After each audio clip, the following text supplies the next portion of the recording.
up to my thugs, nerds, freaks, and geeks? You're now rocking with the best, the Don, Tony, Teflon, and my brothers. You know what it is, the usual suspects. We are in the building, rocking with the one, the only. You know him. You see him over there. That is Phil, the Issues Guy. Great to be here, Tony. Great to talk to you guys. I only have fun. I only get to hang out and have drinks when I get to hang out with my buddies. So it's good to be here and good to talk some Jon Snow. I mean, we've hinted at it in too many streams. It's about time we just had a stream to talk about this potential future series. That's what's up. And the Kaizei Sosa of the usual suspects, the one, the only Bridge Force in the building. What's up? Yeah, I'm actually the same thing. I meant to tell you guys. This is my first beer since our last stream. I drink on our streams. Got to do it. Me too. Like I ain't been drinking that much. I can't be. You know, I'm in shred mode right now, so nice. Can't really be drinking that much. I'm on 1,700 calories a day. You know, and that's what it is. But I have made sure that I'm like 1,000 calories down, so I can have some beers with y'all. That nice. Purposely and stuff like that. So we're gonna get into it. Let's say what up to a couple of people who are rocking with us right now. We see Chris Smalls in the building, rocking with us right now. We also see Top Tier is up in the building. Why So Curious is up in the building, rocking with us right now. We got, let's go through the other people. Miss Duncan the Tall is up in here. Cool Gamer is up in there, rocking with us. We got Luna is up in the building. Christian is up in the building, rocking with us too. Who else do we got up in here? We got Steph Snow is up in here, rocking with us. Good evening to everybody. What up to everybody up in here? Make sure you subscribe to the channel if you haven't already. Make sure you like the video so more people can come up here and rock with us and stuff like that. All right, so we're going to talk a little Jon Snow. First off, let's get this right off the bat. There is no Jon Snow series that is right now guaranteed. There's nothing that's been out there that's put out there that's saying that there will be a Jon Snow series. So if you hear anything about that or anyone posted that, that is a lie. All right, that's the deal. Good chance it could be, but right now we don't have anything. So I did put in the video the Night King. Does he return? Will he return? From everything. Top Tier CJ just became a member. Thank you so much for becoming a member to Teflon TV. Truly appreciate that, bro. 100%. You know what I mean? All right, so if there is a Jon Snow series, there's going to have to be a big bad. There's going to have to be someone who is the bad person in it. So I'm thinking, will they bring back the Night King? Could it possibly be the Night Queen? Will it just be some type of wildling? That's what we're really going to discuss when we go through. We'll go through the whole series and stuff, but that is what we're going to most likely focus on and everything else right there. Kelly Johnson, thank you for becoming a member. Teflon TV, truly appreciate it.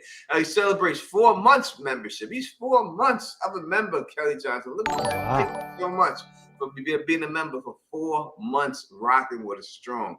Truly appreciate. I wonder what you get. I know I put different logos up there.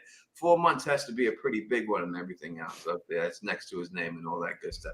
All right, let's go through it. So, do you think that it's possible that they would bring back the Night King for the Jon Snow series? Now, remember, this is Kit Harrington, right? It's not George R. R. Martin. This is Kit Harrington. This is his brainchild. He went to go meet with George R. R. Martin and everything else. It's his whole thing and everything else. You know what I mean? What do you think? Is it possible we could see the Night King back, Phil? It's so difficult to say. I mean, whatever happens, we do need to keep in mind that we don't know who the showrunners are. They very specifically said they don't want to disclose this. When I'm going by and I'm trying to find it and I'll find it to read it, I'm ill prepared. But George did put up a post talking about it, talking about Jon showing up at his door with a hand in hat. Kit showing up at his with hand in hackling. Excuse me, Mr. Martin, could I do a series? Coming in with the pitch idea, complete, and a showrunner attached to it, someone he's been working with and he worked with this project. And George said, well, I think this sounds okay. So by that definition and that thought, it would be hard for me to imagine that the Night King is going to come back and be the primary enemy on this series. Do I think we're going to see the Night King? And I said this about Daenerys last time too. Do I think we're going to see the Night King in some flashes as Jon is haunted by something and whatever else? Yes, I do think we'll see the imagery of that. But I do think if we have just White Walker stuff be the next conflict that Jon deals with, that's a little redundant, even though some detractors of season 8 would say he didn't actually deal with it in the first place. It was other people that dealt with it. But I just think it's going to be something else. It's going to be some other threat that Bran needs to reach out to him. And I'm sure we'll get into that in a second. But to your simple answer, Tony, no, I don't think it's going to be the Night King. All right, Bridgeford. Let me say, Daryl Dip Capo. Let me thank you for the $4 super chat. We truly appreciate that. All right, Bridge, what you thinking? Yeah, I mean, so based off of what we know so far, at least in terms of the show, we saw how the Night King was created. He had dragonglass shoved through his chest. He then went on to get Craster's babies, and then he would touch them. Their eyes would turn blue. Those are presumably the White Walkers. We don't know how long it takes for them to grow up. So we saw the Night King come south of the wall. He got in the fight. When they killed before that happened, when they killed White Walkers, there'd be some whites attached to individual like White Walker commanders, right, of like certain troops, and the whites would die. Now when they killed the Night King, when Arya killed the Night King, it took me a second, I forgot who did it. When Arya killed the Night King, not only did he die, all the White Walkers died, and thus all of the whites died. So, like, for all we know, based off the show, he was the only one created with the dragonglass through his chest. It's like, so at this point, like, and to me, I in my head, I was thinking there might have been like White Walkers, because I haven't thought through this show very much at all, really, except for when we do these streams. I don't think the show's going to happen. Sorry, but so when we were on the streams in the past, I remember thinking like, okay, they're probably going to go up and try to take care of the rest of the White Walkers up in the lands of Always Winter. But if they already killed the Night King and all the White Walkers attached to him died, it's like, are there even going to be White Walkers remaining? Like, because wouldn't they all have just died? You would think so. If that would be the case, there is. We'll get more into it in a second, but do you think that it would be a compelling series without the White Walkers to be in it? You think that it works without the White Walkers? I struggled to find a reason for this series without White Walkers. Yeah. I see what you're saying. I definitely struggle for the purpose of why even the concept of the series would exist, if not for Jon to have to deal with another threat up north, unless, and again, you guys laughed at me last time, and I don't think it's going to be this, but the other thing I threw out there was some problem with Drogon, and that Bran needs Jon to try to go bond with Drogon because he can't get into Drogon's mind and some shit like that. But even that doesn't make sense. I made that up because I was drunk and thinking silly at the end of a stream. But that would be the other concept. What else could there be? Somebody, unless they just do more day in the life kind of thing. We get into a fish in the water of Jon having trouble integrating into actually living in that area with some of the wildlings, still calling him a southerner and going through like day-to-day activities. But I don't think that's a big enough thing to warrant him coming back. It needs to be, I mean, don't you guys think that as well? It needs to be some threat to come back to bring Jon out of retirement, to get back in the game and do his thing. To me, it would have to be. Thank you, Kelly Johnson, for the super chat. Says maybe Bran, the last Green Sea is a threat. We're going to talk about Bran being a threat. We're going to go through who it all can be. That's what Bran is definitely on the list of being a threat. So, as you're saying, do you think Briggs? To me, I'm with you. I don't see it being compelling. I know Steph Snow said it does work for her without the White Walkers. To me, it doesn't. I need to see the White Walkers, or I don't want to deal with it. We watch House of the Dragon. We see that there's no White Walkers, but there's a lot of dragons that take their place, right? So without the dragons, House of the Dragon to me doesn't work. I don't know if it does, right? With all those dragons, you have to have some type. This is a fantasy story. You need some type of supernatural element in order for this fantasy thing to work, right? So it just wouldn't be good if it was Jon Snow going up there and say he has to become the new Mance Rayder and he has to go battle all these other clans and everything else and fight them.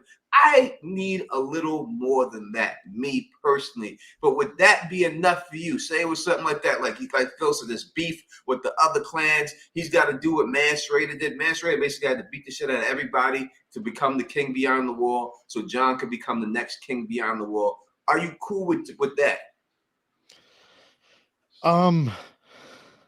I don't know. So, okay, let me say real quick. One thing that I would just like to see is somehow with them going north, proving that the world is round. And then like the show could basically, a nice little ending of the show would be Jon reconnecting with Arya in some way, shape, or form. Like she had sailed west to west, got to Ashai, and then she like started going up over the mountains there, and then they connected somewhere up in like the lands of Always Winter. But like you said, like what is the actual show about? Like potentially White Walkers and Night King, potentially something with Drogon. I'm going to throw out something. This is not what it's going to be about, but I just thought of this right now, so I'll throw it out there. One of the shows I don't know if they're still producing it or not, is Yi, right? Or Yai Tai, however you want to pronounce that. Yeah. Imagine if there was some sort of like legion of an army from there that they started coming up and around the world down to like attack Westeros from the north, and Jon was like the first line of defense from the other side. You know, instead of from White Walkers, it was from like maybe even people with dragons. Maybe there's new dragons that they have to fight against, and then who knows? Then I could get on board with Jon with Drogon coming back, Jon getting Drogon and fighting against dragons coming from the north, effectively, and that would almost be like a. So it has to be something. You need either dragons or White Walkers. Speaking of, how about we talked about both those things? Let me be like a complete child here and combine both those things. What if there's ice dragons? What if an ice dragon randomly shows up and starts killing White Walkers and not killing White Walkers, killing people in the north and threatens to go south, and then he has to send a message to Bran to help him find Drogon to fight the thing. I mean, again, like Bridge said, I'm just making this stuff up. I know this isn't me like really putting a lot of thought into it, but just to say, if it's not White Walkers, to Tony's point, and Bridges as well, like it needs to be some sort of giant supernatural force that gets Jon, I think, to make the juice worth the squeeze, instead of it just feeling like an excuse to get Tormund and Jon together for a few couple of one-liners for 6 episodes. Like if it feels like it's going to warrant and matter, it needs to be some threat that only Jon would be the perfect person to deal with, and that it forces him to come out of his hibernation. Hibernation. It's a word now. I like that. All right, let me get to your super chats. Darrell, thank you again for the $1.99 super chat. We also got one from Luna, who says his Targaryen heritage. Otherwise, what's the point? So how would that work, the Targaryen heritage? Let's talk about that. I mean, what could he do? What would it be like, his show? That they want him to come and take the Iron Throne? He's already said he doesn't want to do that. Does Bran die and he's the next in line? Everyone nominates him? I don't think it would be something like that. Yeah, so I think then, because what would have to happen is we got to think about this show. It's going to just be where it's going to be. It's not going to show the whole 7 kingdoms. It's not going to go through it all. It's going to deal with things going on beyond the wall. They may show a little bit of the north, but that's it. It's just not going to go all the way down to King's Landing. You may get, they said if Sam's in it and Brienne, you may get a quick thing of Bran sending them up there. What would be a good reason for Bran to send them up there? We'd have to discuss that. We also got a super chat from Kelly Johnson. Let me see if I can find exactly what he said. And while you're looking, if they did that, I could see them totally use stock footage from the original series or House of the Dragon for the outside of King's Landing, and then just shoot on a soundstage for the one scene in King's Landing. Because I agree with you, Tony. I think wherever they decide to set this series with Jon's adventure, it's going to be set in that one location. As much as I want to see what Bridge is talking about and we see Arya show up or something, I think for the most part, we're going to figure out who the main characters are in this series, and then we're going to see them often, and we won't see Sansa or Arya unless there's a season 2 and it's a success and they go on with it. And then I could see them showing up in a future season. But I bet this first season, they're going to want to have 1 or 2 legacy characters and then establish a few new characters that are going to be, an antagonist, a love interest of some kind is going to show up. I bet a bunch of stuff is going to happen. Ghost, hopefully. Okay, that's the biggest. Could we just have 6 episodes of Jon hanging out with Ghost to make up for lost time? No, we need more than that. That's not enough for me. You know what I mean? Kelly Johnson says, there are plenty of sleeping gods on Planetos. I agree there are, but how many will they explore in this series? And that's what we would have to discuss and everything else. If they're going to do more of a situation in there, like more people, expand it, do you think it's a possibility that they bring in Val? We didn't get to see her in the show. She's the main part. I love her in the books. Britt, would you be happy if they brought Val up in here? Oh, I thought you were going to say, would I sleep with her? And the answer is yes. Yeah, of course. Bring Val. Everyone wants Val. Here, just real quick, not to sidetrack us, but it would be really compelling if there was some sort of like fanatical person who wanted to protect weirwood trees or something like that, and they found Jon north of the wall and stabbed him with dragonglass and turned him into the foe. That would actually be pretty compelling. And all of a sudden, but then I don't think that would happen, because then we'd already be talking about like Sansa, because it would basically be Sansa versus him. You know what I mean? But that would be cool if this whole show is a lead up to Jon Snow, and then it turns out like at the end of episode 1, he's the bad guy. that could be an interesting conclusion to the series. Again, I don't want to sidetrack us or not, but briefly, I was having a side conversation about Dunk and Egg and about the potential of the Dunk and Egg series, and that series ending at Summerhall, like the last thing we see in the Dunk and Egg series being that, and thinking about where that series is going to start from like a television standpoint, and people that are unaware of any of that, and watching that to completion of that might end up being the most depressing end to a series of all time, theoretically. And I wonder if Jon Snow could have a similar ending, where his ending is him becoming the new Night King somehow. Like the whole thing leads to him accepting that he's truly partly dead, and he wants to take up the mantle of Night King somehow. I doubt it, but that's so let me get this. First, Steph Snow says, who is Val again? So Val is Mance Rayder's wife's sister. That's who she is, and she's the most beautiful wildling anyone's ever seen. All the people up there are trying to marry her. You got Stannis' wife is trying to marry her off.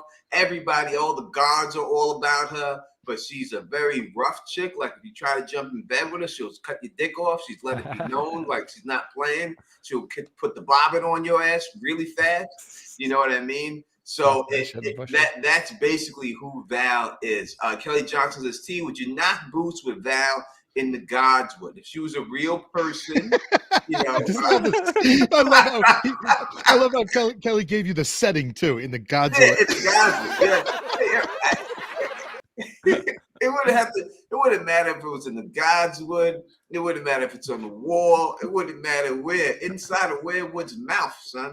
But Kelly was being very oddly specific about that. That was very great. Yeah. Well, I guess he wants to say so everyone could see it, so Brienne could watch it, and everyone they could watch me. And Bran's gonna that shit. Bran's gonna talk to you later, Tony, and go, Tony, you looked really good that night. You did, yeah.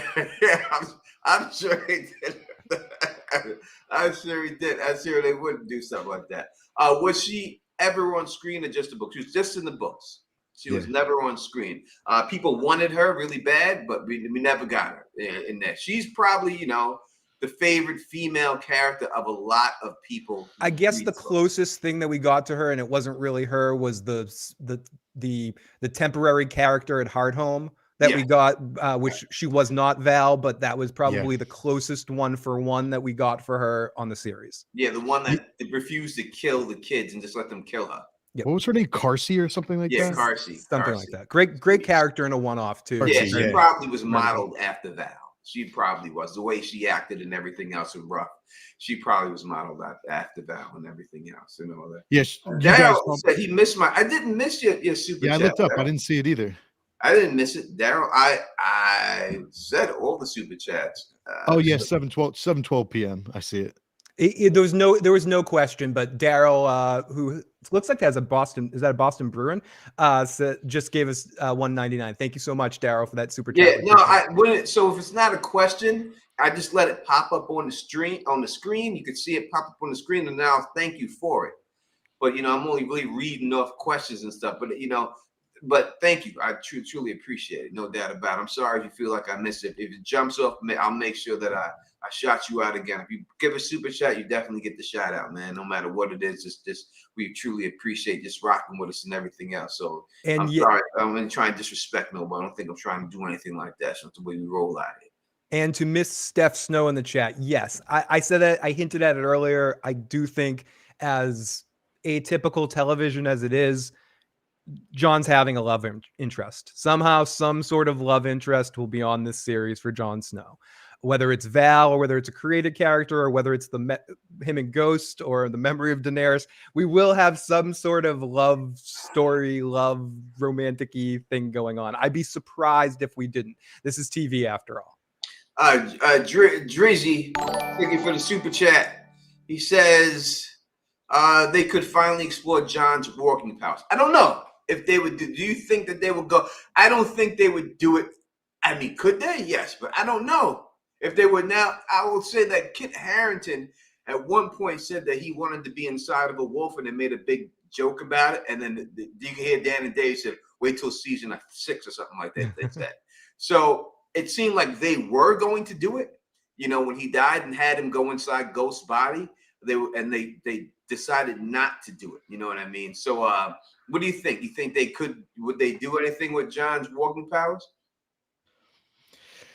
I mean, the show's already gone a different direction in terms of like Bran's the one that actually has like the warging powers, and he goes in there and he knows it. Whereas people like John, like Rob Stark's wolf did help him out. Even in the books, Rob, like, does he know that he's a warg? Kind of not, but he is a warg. And same thing in the show. Like Jon is a warg in the show. The only way you can explain his resurrection is by him living a second life inside Ghost, but it's just a lot more subtle. So would they actually explore like getting inside a Ghost's head and running around? Maybe that's part of his growth as a character. He finally realizes that he is a warg. But I don't know. I don't expect them to do that since they could have done that in the past. What do you think, Phil? Yeah, I mean, that's one that's very interesting to me because similar for the way that Bridge is saying. So the Jon Snow series, Snow will exist in the show canon, right? In the television show canon. So in that definition, we haven't seen that yet. But if they're checking with George and asking for notes and stuff, if the writers were like, hey, so if in Winds of Winter there's a whole chapter that's from Jon's perspective in Ghost, could we do Jon figures out a way to accidentally warg with Ghost? If it does happen, it's not going to be explored. It's going to be something that he does by accident in a dream or something, and that he doesn't even understand what he's seeing. Could they experiment with that a little bit? Yes, but I don't think they're going to get into that. I think if anyone explores that, it's going to be George in the books with post what happens to Jon with the stabby stab. So I don't think he'd let another series explore that idea first. So I think if anything, maybe a subtle dream where he feels like he's in Ghost, but not really. No doubt about it. Arkin Psycho, I'm watching from Brazil. Thank you. I love Brazil, home of the big booty women. Yeah. Hit a brother up, you know. Three brothers. Hit 3 brothers up. Yeah, I was actually quick aside. I was thinking about this the other day because like I go through phases of like what's the hottest women. There's hot women in every single race and ethnicity, but Brazil all around, Brazil may have the hottest people because they just have such a diverse population and so many of them are smoking. Sorry. That has nothing to do with Jon Snow. No. I was literally thinking that like 2 days ago. Though. I'm like, Brazil, damn, I wish I grew up in Brazil. Brazil, Puerto Rico. Don't sleep on Jamaica, Colombia, all these island countries where Colombia, all these island countries that where there's more sun, that's where it's at, man. That's the bottom line. Can I address Babbitt wrote something? I just want to, and you guys may agree with this because I've heard you speak in the past, but real quick, Babbitt said, so doesn't Jon being brought back from the dead have consequences? And I know that was a big issue for a lot of people watching the show. For me, it wasn't ever an issue. So like there's 3 people, like let's say Thoros would bring back Beric, and every time he brought back Beric from the dead, he was doing it right away. But every time Beric became less and less of himself, like he lost his memories. Eventually he couldn't even remember. Like he knew he was married, but he couldn't even really remember like what his wife's name was and where they lived and what her face looked like. So every time he came back less and less. Now the one that stands out is Lady Stoneheart. The reason that she was so different than the human that she was is because she was dead for 3 days. So Thoros Amir actually said no. Thoros wouldn't give her the kiss of life because he's like, this does not feel right. I'm not going to bring her back to life. She's been dead 3 days. And then Beric ended up being the one to bring her back to life. And then Beric died in the process because he had such. So the reason that she was so different is because she was dead 3 days. His whole soul to bring. He had to give his whole soul to bring her back. And then the last but not least, it's like Jon Snow is a little different because he's not just dead in the sense of like Lady Stoneheart or like Catelyn Stark, or he's not dead like Beric Dondarrion.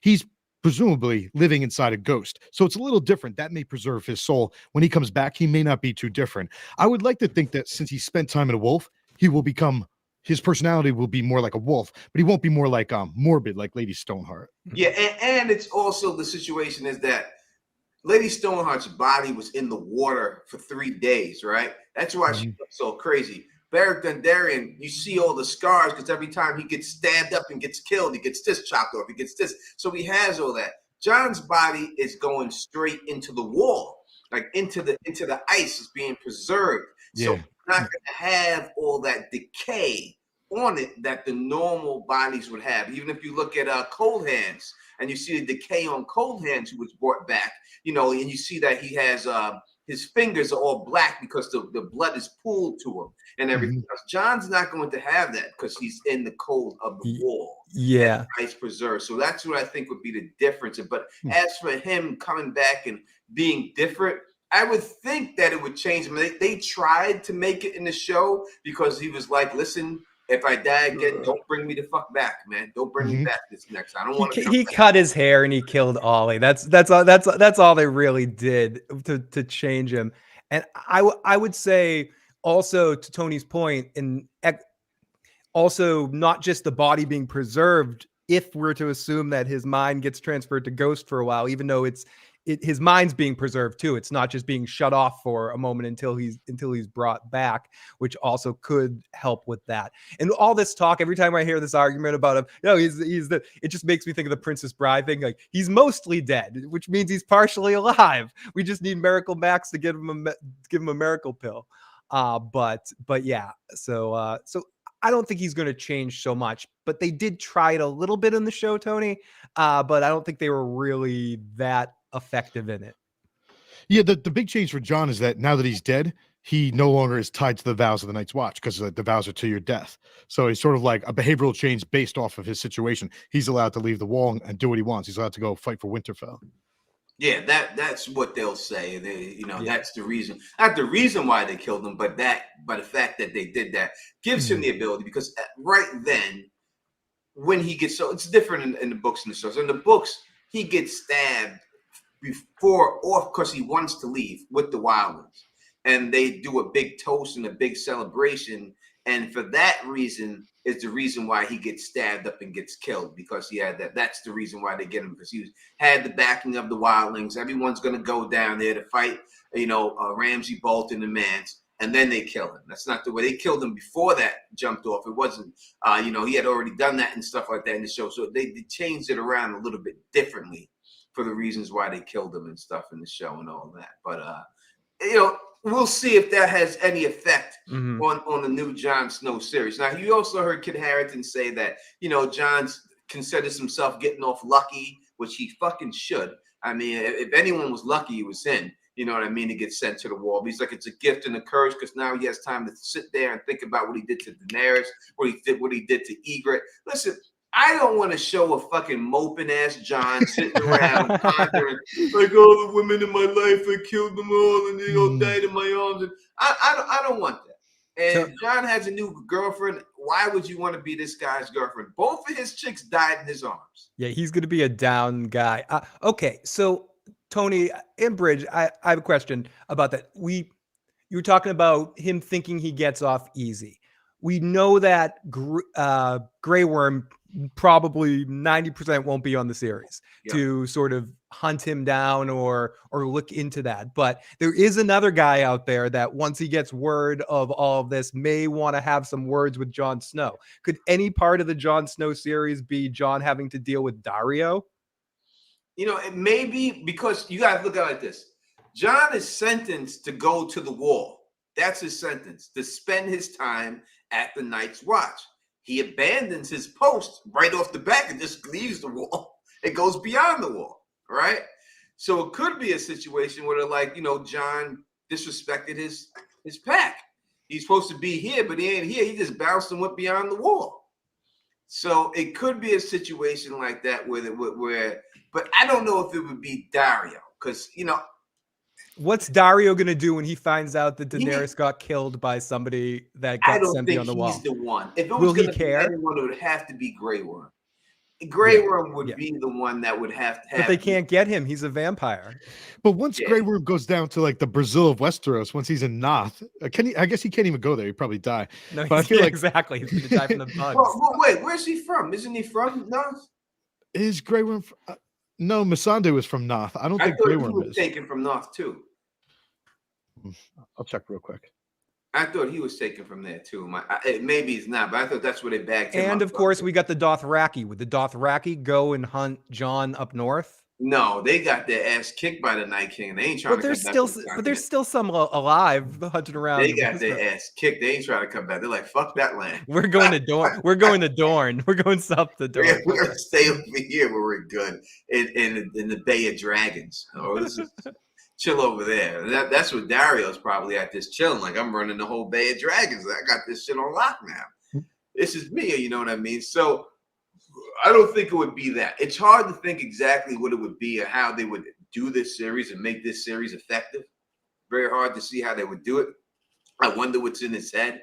But if not a Night King, could it be a situation like, let's just say like the Aliens movie? We love the Aliens franchise, right? Always love the Aliens. Everyone loves that franchise. How can't you?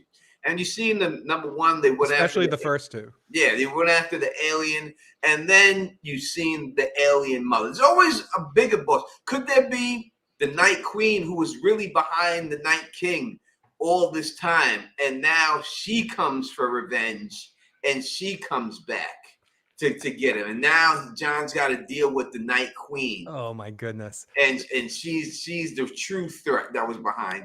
Could Tony, you see something like that going on? Yeah, unfortunately, yes, but that would be stupid. You coming up with an idea of that is totally how TV executives would think, and that worries me because yes, if there is a threat bigger than the Night King, that reminds me of like Star Wars, not prequel, the sequel series, when you realize that Snoke was just a clone made by Palpatine. So like we have to come up with the everything that this other person did was stupid. It's really this other bigger, more strong enemy that was just created after the fact. To me, that would be too much of a retcon. Personally, I don't know. People might like that, but to me, that would be too much of a retcon. I don't know. What do you think, Bridge?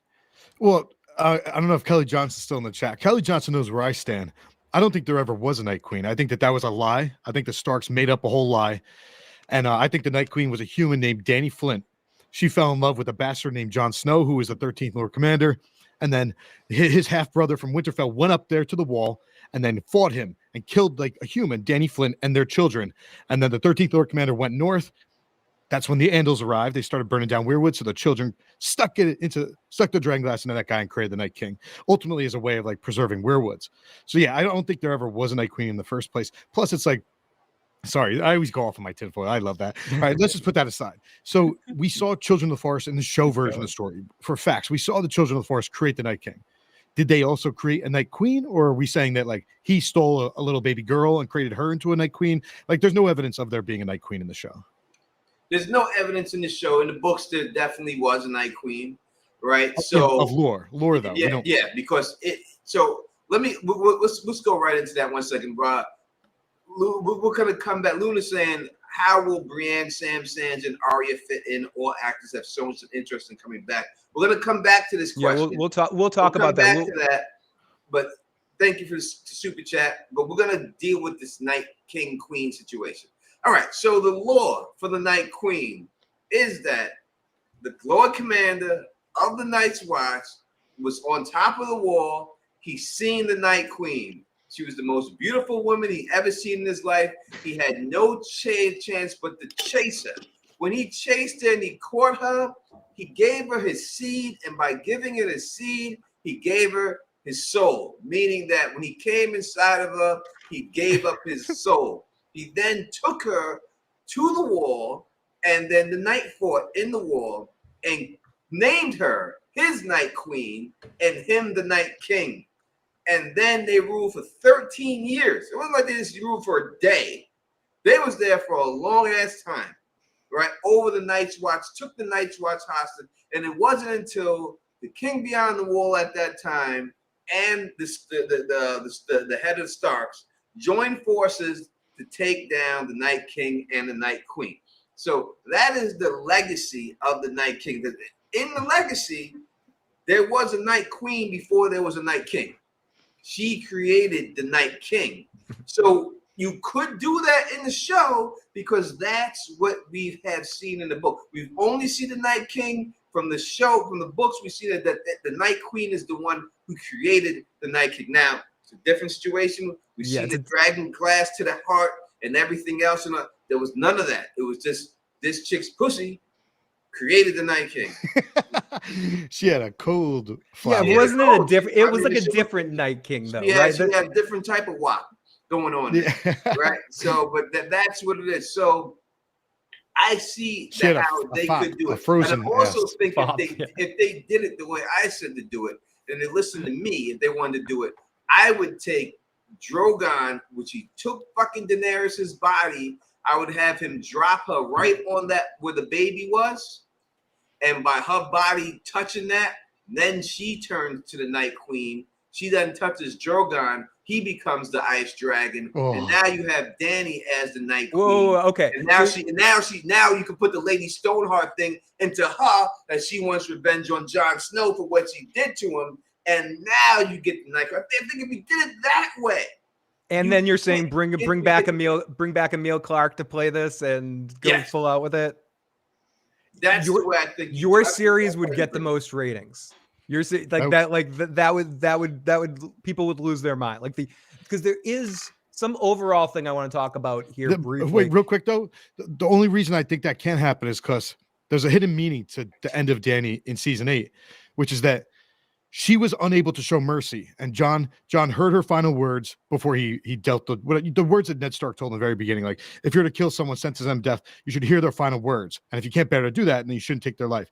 He heard her final words, and her final words were that she couldn't show mercy, so he killed her. Lo and behold, we know for a fact that dragons and humans have a soul swap, at least a partial soul swap. So it's implied, I think, that part of Dany is inside Drogon, even after she's dead.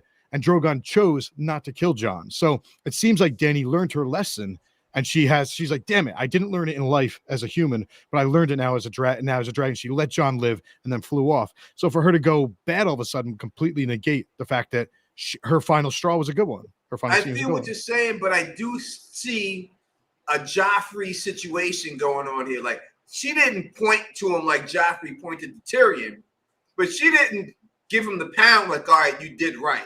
She was looking at him like, what the fuck did you do? What the fuck did you just do, dude? You know what I mean? When you say she, you're saying like Drogon. When I'm saying Dany before she died? When he stabbed her. And she's looking up at his eyes. And she's looking up at him. She's not like, I understand why you did this. You did the right thing. She's like, what the fuck is going on here? She's upset. Yeah, she was surprised. She's blindsided. I could see her turning to a Lady Stoneheart. Like, Lady Stoneheart wants to kill the Freys and the Lannisters for murdering. That's the only thing she's fixated on. I could see her coming back as the Night Queen, being resurrected and being fixated on, I want to kill fucking Jon Snow for betraying me and doing this to me. So I guess we'd have to put aside, like, my theory is that it was her decision for Drogon to spare Jon's life. But if we put that aside and pretend that Dany was not a part of that at all, that was just Drogon letting Jon live, Drogon raises Dany as a White Walker, and then, she could be a Lady Stoneheart situation because she never showed mercy in the first place. Yeah, and then that would just be what she would be. And then now you have a show. You have the Night Queen with an ice dragon, and now Bran's like, there's a problem. I got to send Sam up there with the books, send up Brienne up there. So we're going back to that. I know people ask how they could be in there. That's how you get them in there. And if she's wreaking havoc in the North, then that's how you bring Sansa into it too. And this is why Jon would have to be involved in it, because she's trying to kill everybody up there, because she's trying to get. Let me say what up to a couple of people who just showed up in here. One, my brother right here, my man, Pete Easy. Pete motherfucking Easy. In the motherfucking building, rocking with us right now. And the beautiful Christina the Sphinx is up in the building, rocking with us right now. My man's Skull right here. Skull, my brother. Skull right here. Hold us up, all the way from out there. You know what I mean? So that's the way I would see it. Listen, let the Don Tony Teflon write this show. I'll get you the ratings. I'll get you everything that you need. But if you did that with Dany, having her come back as the Night King and everything else like that, you know what I mean? Coney, that's different. That is different to me than having somebody behind the throne, having like a night emperor over the Night King. Like we meet that there's another powerful force. This is saying like after the fact, after the Night King was defeated, Drogon helped deliver Dany into turning into something else that is an ice creature of some kind, not connected to the Children of the Forest situation, a completely unique situation, being born out of the hate and the decision that Jon made at the end there, being birthed out of that, and Drogon's spite or something being raised to want to destroy Jon Snow. It's a little action movie, but I think it could work and be interesting to bring back some of the other actors and also repair some of, and I know Bridge really loves it. It does have its fans, but season 8 still dissuades a lot of people that still haven't gotten into House of the Dragon yet, that are more likely to check out Snow or an even Arya sequel series or a Winterfell series, anything dealing with the characters that they know before they let Game of Thrones back in. So something like that might help repair some of that stuff, Tony. Like if you actually get an interesting conflict and do it well, but it could also be done really cheesy. If they could do it the wrong way. I think it is a possibility. I know that's a great idea. Do you think that's what's going to happen though? If they're listening to me, it's going to happen. And a lot of people do listen to me and take from me. So I wouldn't be shocked if they did it too. Give Tony his money. Give Bridge and I like 1% in the residuals for being here at the impetus of the idea. Tony gets his 10. We get Bridge and I get a half a point each because we're here. No doubt about it. You definitely get paid on that. We get points. We're here. And I don't understand. It's hard for me to think if you want to be successful in the other way, I don't know how you do it. I think that's the way it works. If you do that, this show works. I think that people will be drawn back, but you would have to kill people. You have to kill Tormund. You have to kill. That was the problem with the last season too. They didn't kill enough main characters because you went through Game of Thrones and from every season and nobody's safe. And then all of a sudden you have the battle with the White Walkers and nobody dies. Nobody died. You got Jaime Lannister rolling around like he's on fire, stop, drop, and roll, and he survives with one hand. I mean, you can't have this. You have to have one of these people, these main people, go. Brienne, someone has to go. Tormund, one of these main people. You can't just have Ser Jorah go. You already had Grayscale. He's not big enough. You knew it was a heartfelt thing for Daenerys, but Jorah doesn't count. And I see people in chat putting this. He's not the same. Neither does the little Mormon girl that got choked by the giant in a comical way. You can't have the little girl. You need a main person. Theon. Fuck Theon. You got a dick cuckold. No one cares about Theon. He should have died a long time ago. We've been cheering for Theon to die. I'm talking about a real character. Sansa, Arya, Jon, Tyrion, Bran, Brienne, Jaime Lannister, Tormund, these guys, all of these people should have died. You should have killed half of those motherfuckers. I don't care what half it was, but you needed to take them out to make the White Walkers be that type of threat. They needed to go, and they were not willing to kill those people off. And that's the bottom line, and they should have. They should have killed some of those people off. Fuck Theon. That's why Theon, please. Guys, we have a text message from CC, Miss Duncan Littall. Gentlemen, I've missed y'all. Maybe they will do a literal spinoff of Jon becoming king in the North again, but the real North, as Tormund says. I'm here for Jon going in caves for chicks. I'm also there might be a visit. They might revisit the Benjen plot. Did he die when the Night King was around? We don't know his fate. It looked like he got overthrown, but they could handle Benjen again. After all, Benjen has been a huge motivation for Jon from the start to join the Night's Watch, to ranging for him. Maybe he gets to close that chapter now. Do you guys think, Bridge, Tony, do you guys think we'll see Benjen, or is Benjen dead? He got wiped, so I don't know how you bring him back. I mean, you could. He was already dead before, so you could definitely bring him back. But he's not coming back to the Lord of the Rings series, so maybe that means he's coming back because he was in the Lord of the Rings series. He was the main orc guy, And he's not coming back for season 2, they said. So maybe he is free to do something. And let me discuss this real quick between me and Craig. It makes me want to say Craig's name like it's Friday and shit. Craig, it's Friday. You ain't got shit to do. How you lose your job, Craig? Craig, he's saying the whole Dothraki army got wiped. I understand that, but that's not a main character. We didn't know any of those motherfuckers on those horses, and we did not have any connection to them. So when I'm saying that a main character needs to go, I'm talking about someone that fans actually cared about. That's like saying the people that were on Euron Greyjoy's ship got wiped, right? We don't know who the fuck was on those ships. We don't care. We just see the ships going down, and that's just what it is. You know what I mean? So that's what I'm talking about. I'm saying when you need to have somebody who's of importance that fans can actually relate to get knocked the fuck out. That's what I mean, bro, when I'm saying it, you know what I mean? So yes, they did lose their whole army, but who was it? We don't even know anyone in it. Even if you have like Mongol or someone from the beginning that was with Daenerys, Grey Worm, any one of these people went out. Then you have people that, but when they all survived this battle, every one of them, that's just ridiculous. It's ridiculous. I think. Yeah, Jaime survives with his one arm. I love Jaime Lannister, but he shouldn't have survived. The biggest one is Sam, and I mentioned this last time too. Sam is like on the bottom of piles of walkers, just stabbing things. Like it's like Sam's rolling around screaming. How's Sam surviving all of that? Yeah, they shouldn't have been there. What up, Crystal? I see you up in here. You know what I mean? You know that's all I'm saying. I'm saying we need to see more people die and everything else. Jaime survived too many times. And I know this is Bridges' guy, so I don't want to say too much bad about Jaime because I know this is Bridges' due. Is Bridge frozen?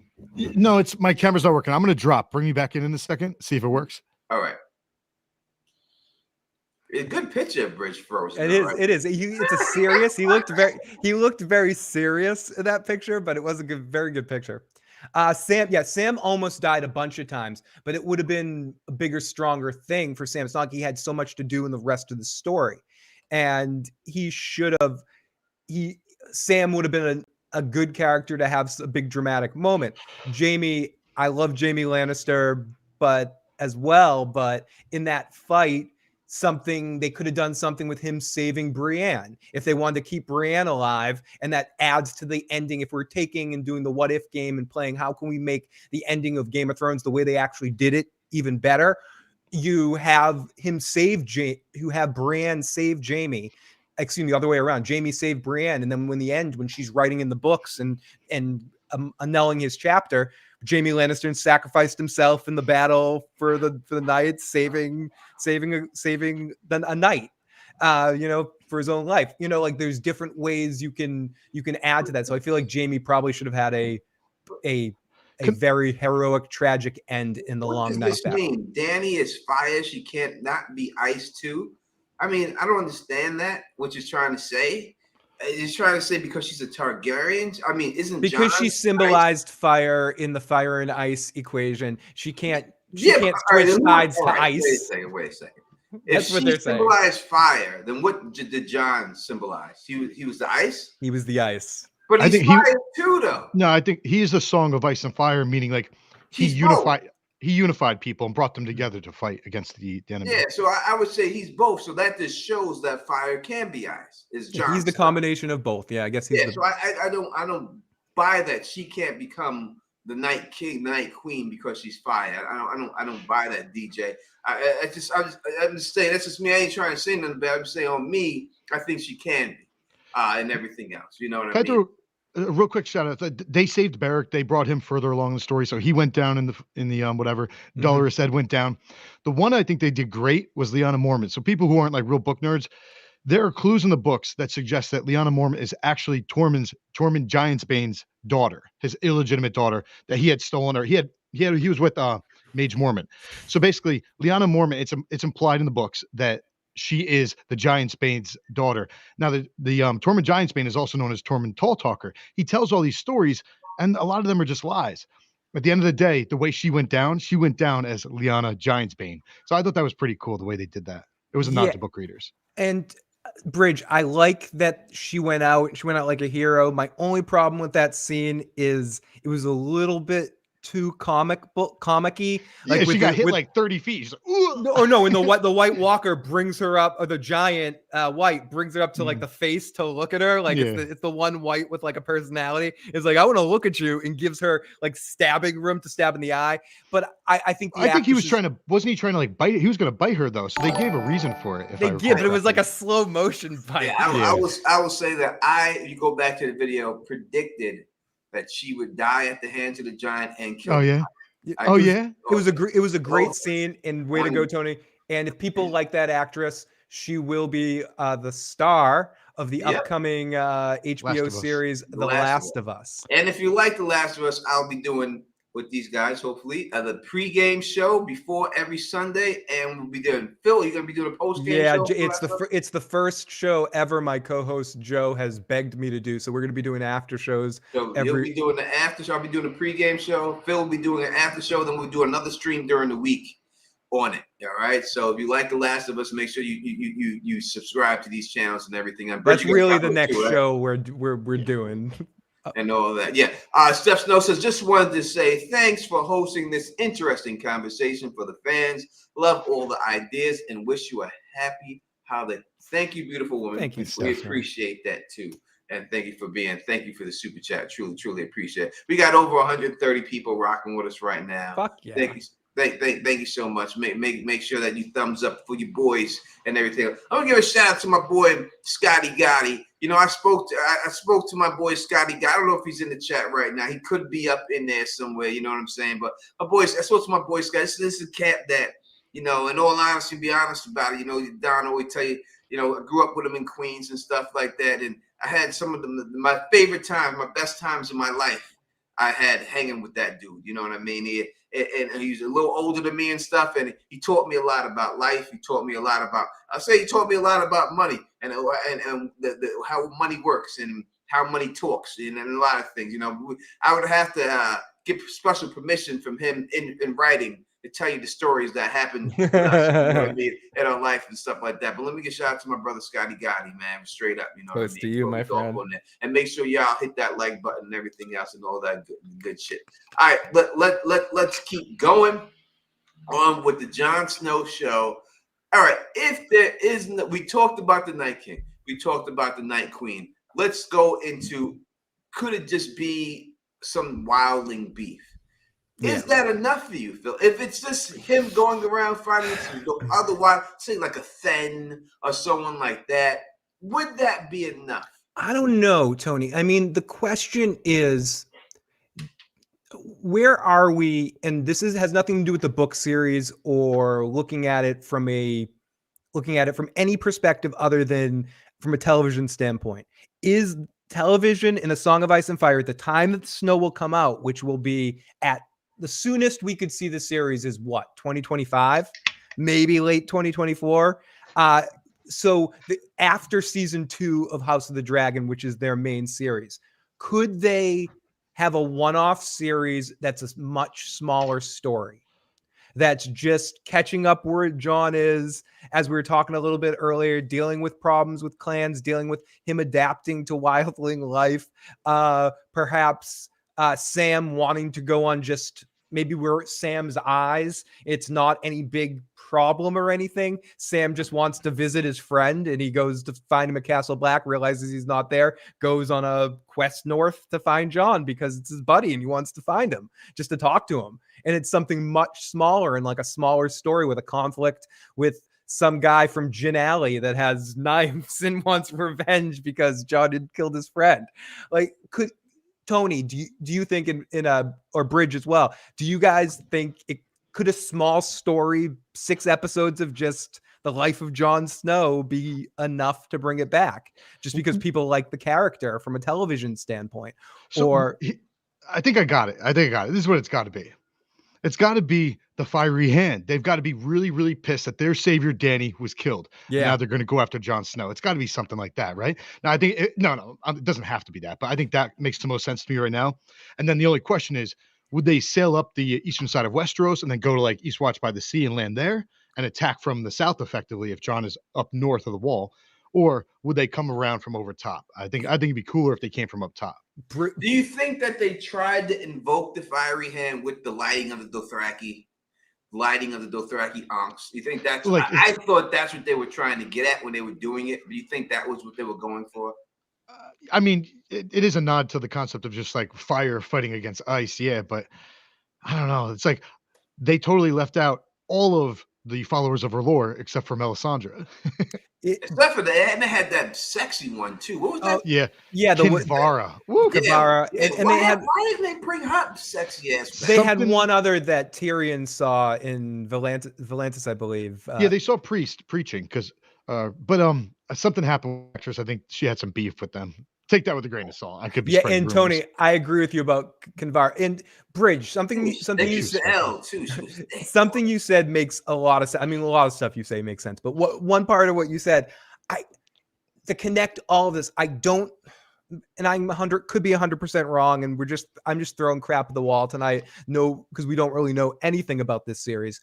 It's hard for me to imagine that whatever the thing that drives this series forward is some revenge in some way to something that had to do with killing Dany. So somebody wanting to exact some kind of revenge, whether, and I know Tony's right, the Dothraki aren't really going north, but whether it's the Dothraki, whether it's Dario, whether it's Dany getting dropped into a fire thing to magically get turned into a Night Queen like creature, something about this series is dealing with Jon's guilt and revenge for what happened with Daenerys. It's hard for me to imagine anything else being strong enough to drive a narrative in this series to make it repair season 8 shit, which is what it needs to do to a certain extent, and do something that makes it seem like it warrants enough. So to your bigger question before, Tony, no, I don't think it could be something small. I think it needs to be something that connects back to the original series and repairs some of the shit that people are upset about for the season 8 finish, because that's why Jon wants to do this. That's why Kit wants to do this. Luna, thank you for becoming a member on Teflon TV. Shots go out to you. We hold this guy. And let me tell you something, man. Who this motherfucker? Who was this motherfucker in there saying I'm drinking White Claw? Who the fuck is that? Let me tell you something, man. I'm a Don Tony Teflon motherfucker. I don't give no goddamn. He's drinking Trulies. Shh. All right. This is Michelob Ultra. All right, because I told you I'm on a cutting phase. I love Mick Ultra. I drink. So this is what I'm drinking. But I don't know damn White Claw. I'm an old English drinker from back in the day. That's what man Scott got. 40s. It's a pound of old English. All right, look at them White Claw. You know, it was you, Sonic, your boy. He was you, Sonic. Now I know. The closest to White Claw he drank was Boone's Farm. Yeah, no, I actually got my kid's mother drunk on Boone's Farm the first time we ever had sex. That was the first time. Yeah, the first time I had sex with my baby's mom, I got her drunk on Boone's Farm. She asked for that shit though. She asked for it. I had to go to the supermarket to get it. Oh yeah, there she is. Oh yeah. Oh God, she is bad. Bada boom, bada bang. Yes, Jade. Mara Bellamy just subscribed. Thank you. Welcome to the family. I appreciate you being up here. Stephen Jones, Cisco. Yeah, no, Cisco. Woo! I got bad memories of Cisco. I tell you, that was known as liquid crack in the city, and Cisco was a terrible thing. I got bad memories of Cisco. I don't even want to think about that. That's nightmare. That's nightmare fuel. Yeah, Cisco was terrible. Did they mention Cisco because like his song "Unleash the Dragon"? Is that what it is? Liquid crack, baby. Fucking Cisco was terrible. Oh my goodness. Fucked you up. That fucked you up. No, man, I'm drinking Michelob Ultra. That's what I'm drinking. Mick Ultra, little tiny cans, because I'm on the cutting phase. Mick Ultra is good. It's we're about to get ripped. You see the size of that fucking arm right there. Yeah. We're about to rip that motherfucker down. You know what I mean? That's what's going on right now. We about to we ripping it up and stuff like that. We do. But I guess again the question is, do they?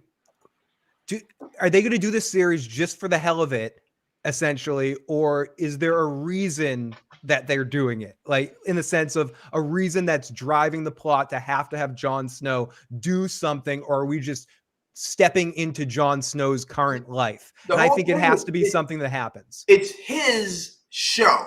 Yeah, and he has the idea. Him and his people had the idea. What does Kit want to repair and do from the Game of Thrones finale? And that's why it has to be something to do with Danny.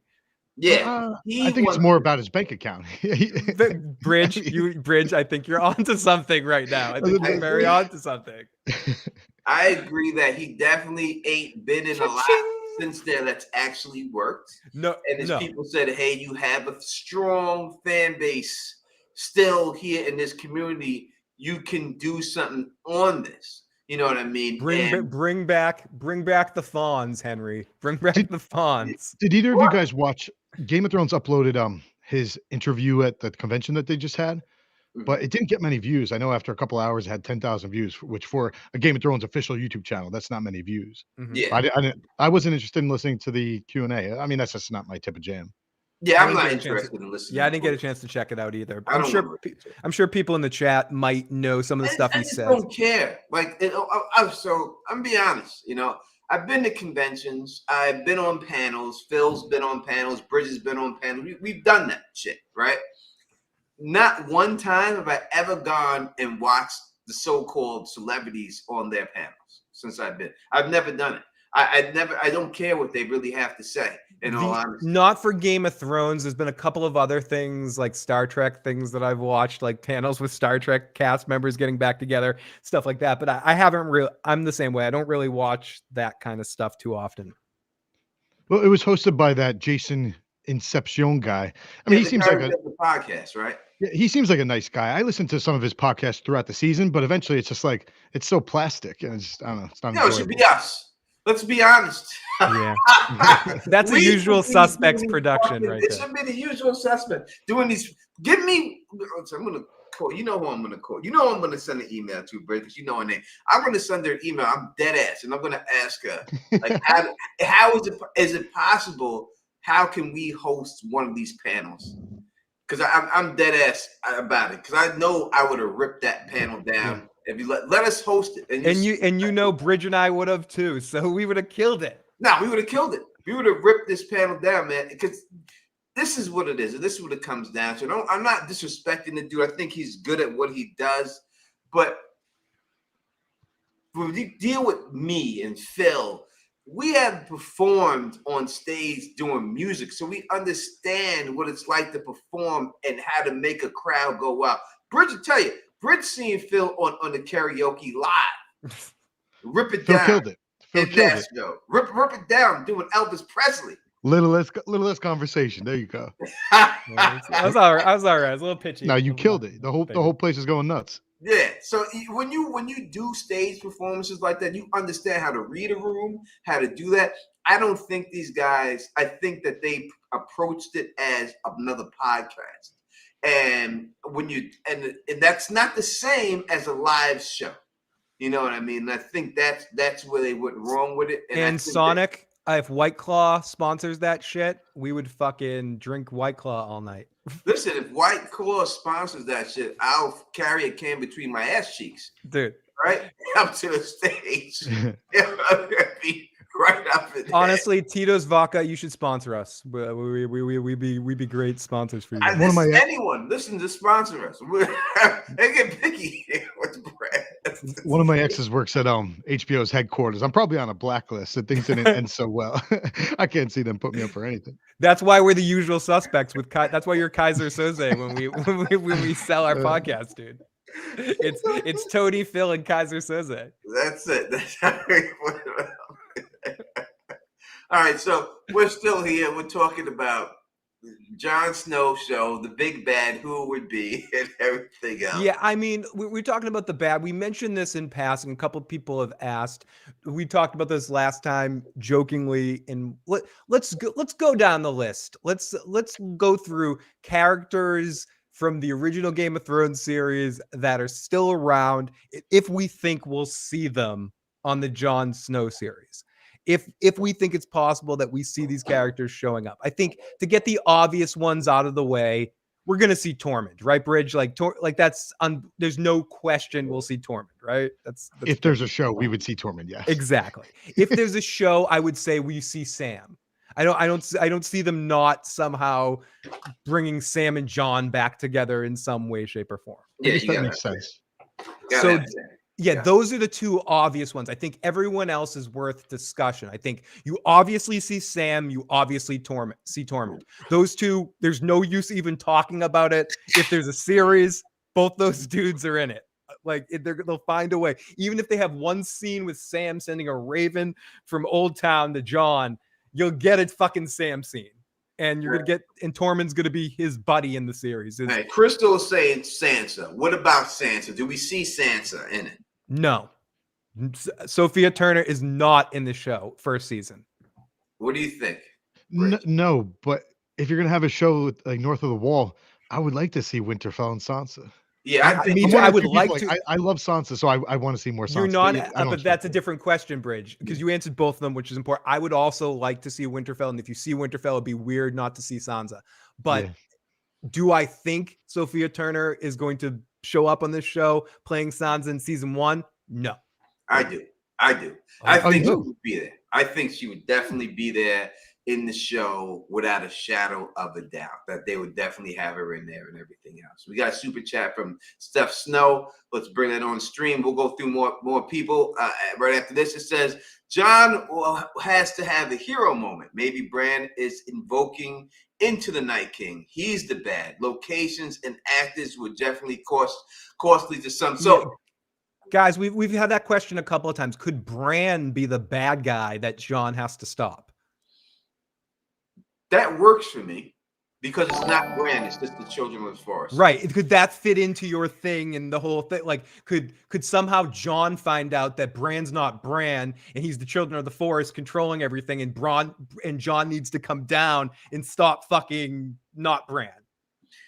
I don't know if they were going to. The thing is, I just don't see them bringing him all the way to King's Landing ever again. I think it has to take place the whole show beyond the wall or in the north. I don't think we see King's Landing. I don't think they're going to pay for that budget to do all that stuff. You know what I mean? So I that would be the only problem I would say. Why you have the House of the Dragon sets to shoot on, though, right? Do they? Do they? That's a question. I'm asking. Like, do they? So it's less of a budget because they already have the sets built. I don't know. Like, that's a question. I'm not saying that as like fact. I know, but I'm bringing that into the possibility. Could they already want to repurpose those sets? I mean, I'm not saying they wouldn't, but that would be the problem with Bran being the king, being the big bad. I wouldn't mind seeing it.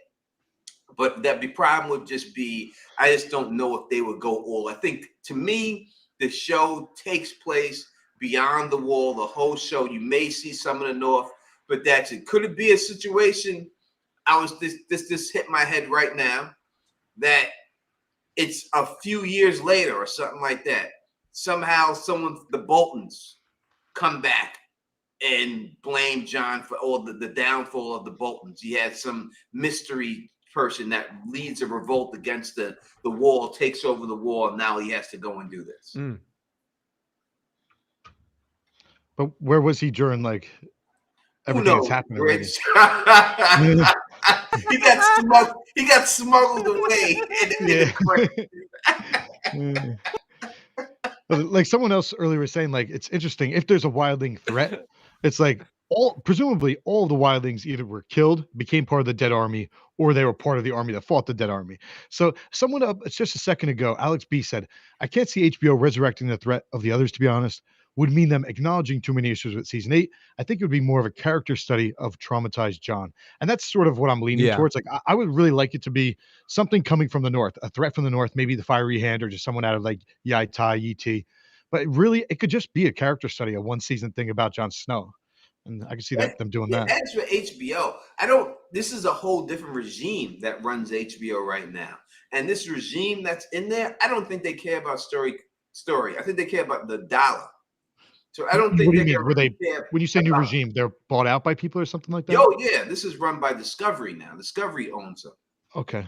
You know, so that I don't see them caring. These people even said this is the guy who, you know, shelved the Batwoman movie that was already done and paid for. Canceled a bunch of DC animation. It. Like, it was do supposed you to know what come else out. they recently did, Tony? They canceled Westworld and then they took it off the streaming platform. He said straight up, he's like, HBO has a bunch of franchises and they're all for sale for the right price. So someone could buy, like someone to buy Westworld who's willing to sell it.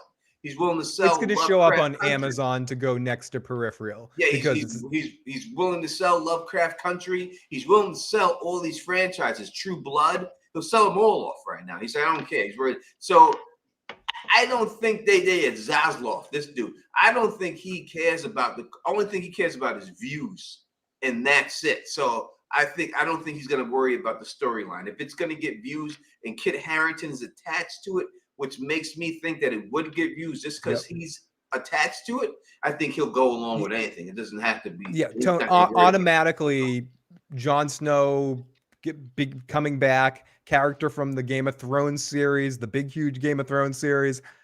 Any character coming back will draw crazy views, especially considering now also HBO has been a success with House of the Dragon. So all the House of the Dragon viewers will watch it too. And you'll bring back in the scraggler viewers, people like Steph Snow in the live chat who hasn't watched House of the Dragon yet, that can't wait for a series like this because her love of the series is connected to Game of Thrones season 8. Like a couple of people I know, my friend in my local friend group, that just, no, I'm not watching House of the Dragon, but I'll watch a Jon Snow series. Like there are people out there like that. And that's why this series is definitely happening.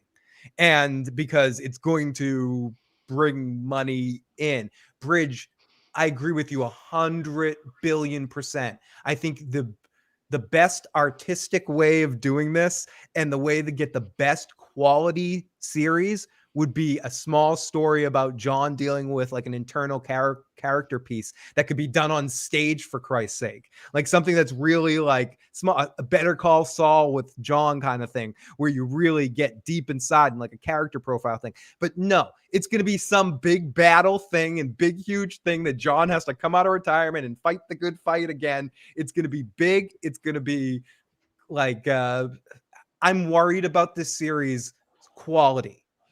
And I hope, I don't know until I know who the show creator is. I don't necessarily trust an actor writing a vehicle for himself. And I'm a little like, it's not that I don't think it could be good.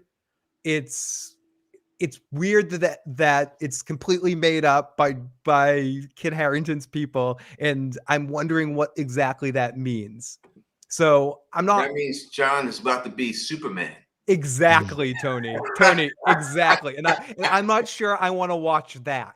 I want to watch what Bridge just talked about, like a guilty, broken man dealing with emotional issues and really growing as a person and acceptance and blah, blah, blah, but like making it really worth the wait of it. But I think we're going to get what you just said, Tony. Get Jon Snow's Superman, comes up, connects with a dragon, defeats some other big enemy, and then we get season after season of the ongoing adventures of Jon Snow kicking ass.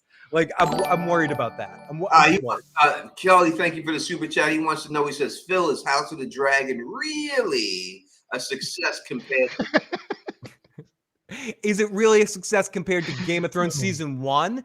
Season 1 of Game of Thrones didn't grab people immediately. I think it's a positive success in the way that it has built its own audience for itself so it can maintain its existence with HBO. And I don't necessarily need to compare it to the original series. I mean, other than to say that they're both shows in Westeros. Game of Thrones, when it first started out, I don't really think it started to get its crazy, big, insane audience till season 4. I think the first 3 seasons till post-Red Wedding of Game of Thrones, the main season, that I would have to open the ratings up if we just want to go by ratings. But I think season 1, similar to like even Breaking Bad, if we go to that show, the first couple of seasons of Breaking Bad weren't anything to sniff home about ratings-wise. It wasn't until spoiler alert, Gus's face got blown off that everyone started talking about it and caught up in the off season and started watching it for the final season.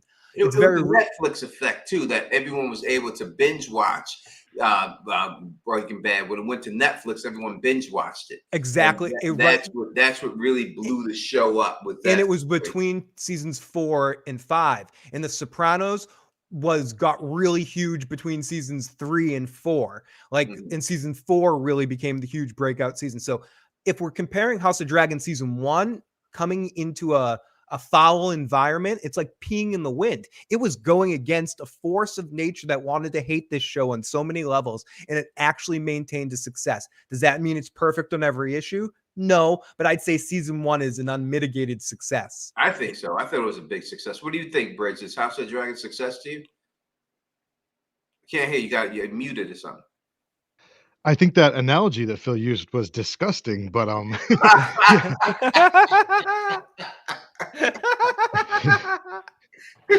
yeah, House of Dragon, they killed it. A lot of us knew the story going into it, and it totally I'm a very optimistic person. I went into it like pretty pumped up, like, all right, this is cool. It's back. I love this story, and it just blew my expectations out of the water with a couple of their little twists, and just with how they dove into the characters, changed them. So yeah, I thought it was phenomenal in terms of like ratings and stuff.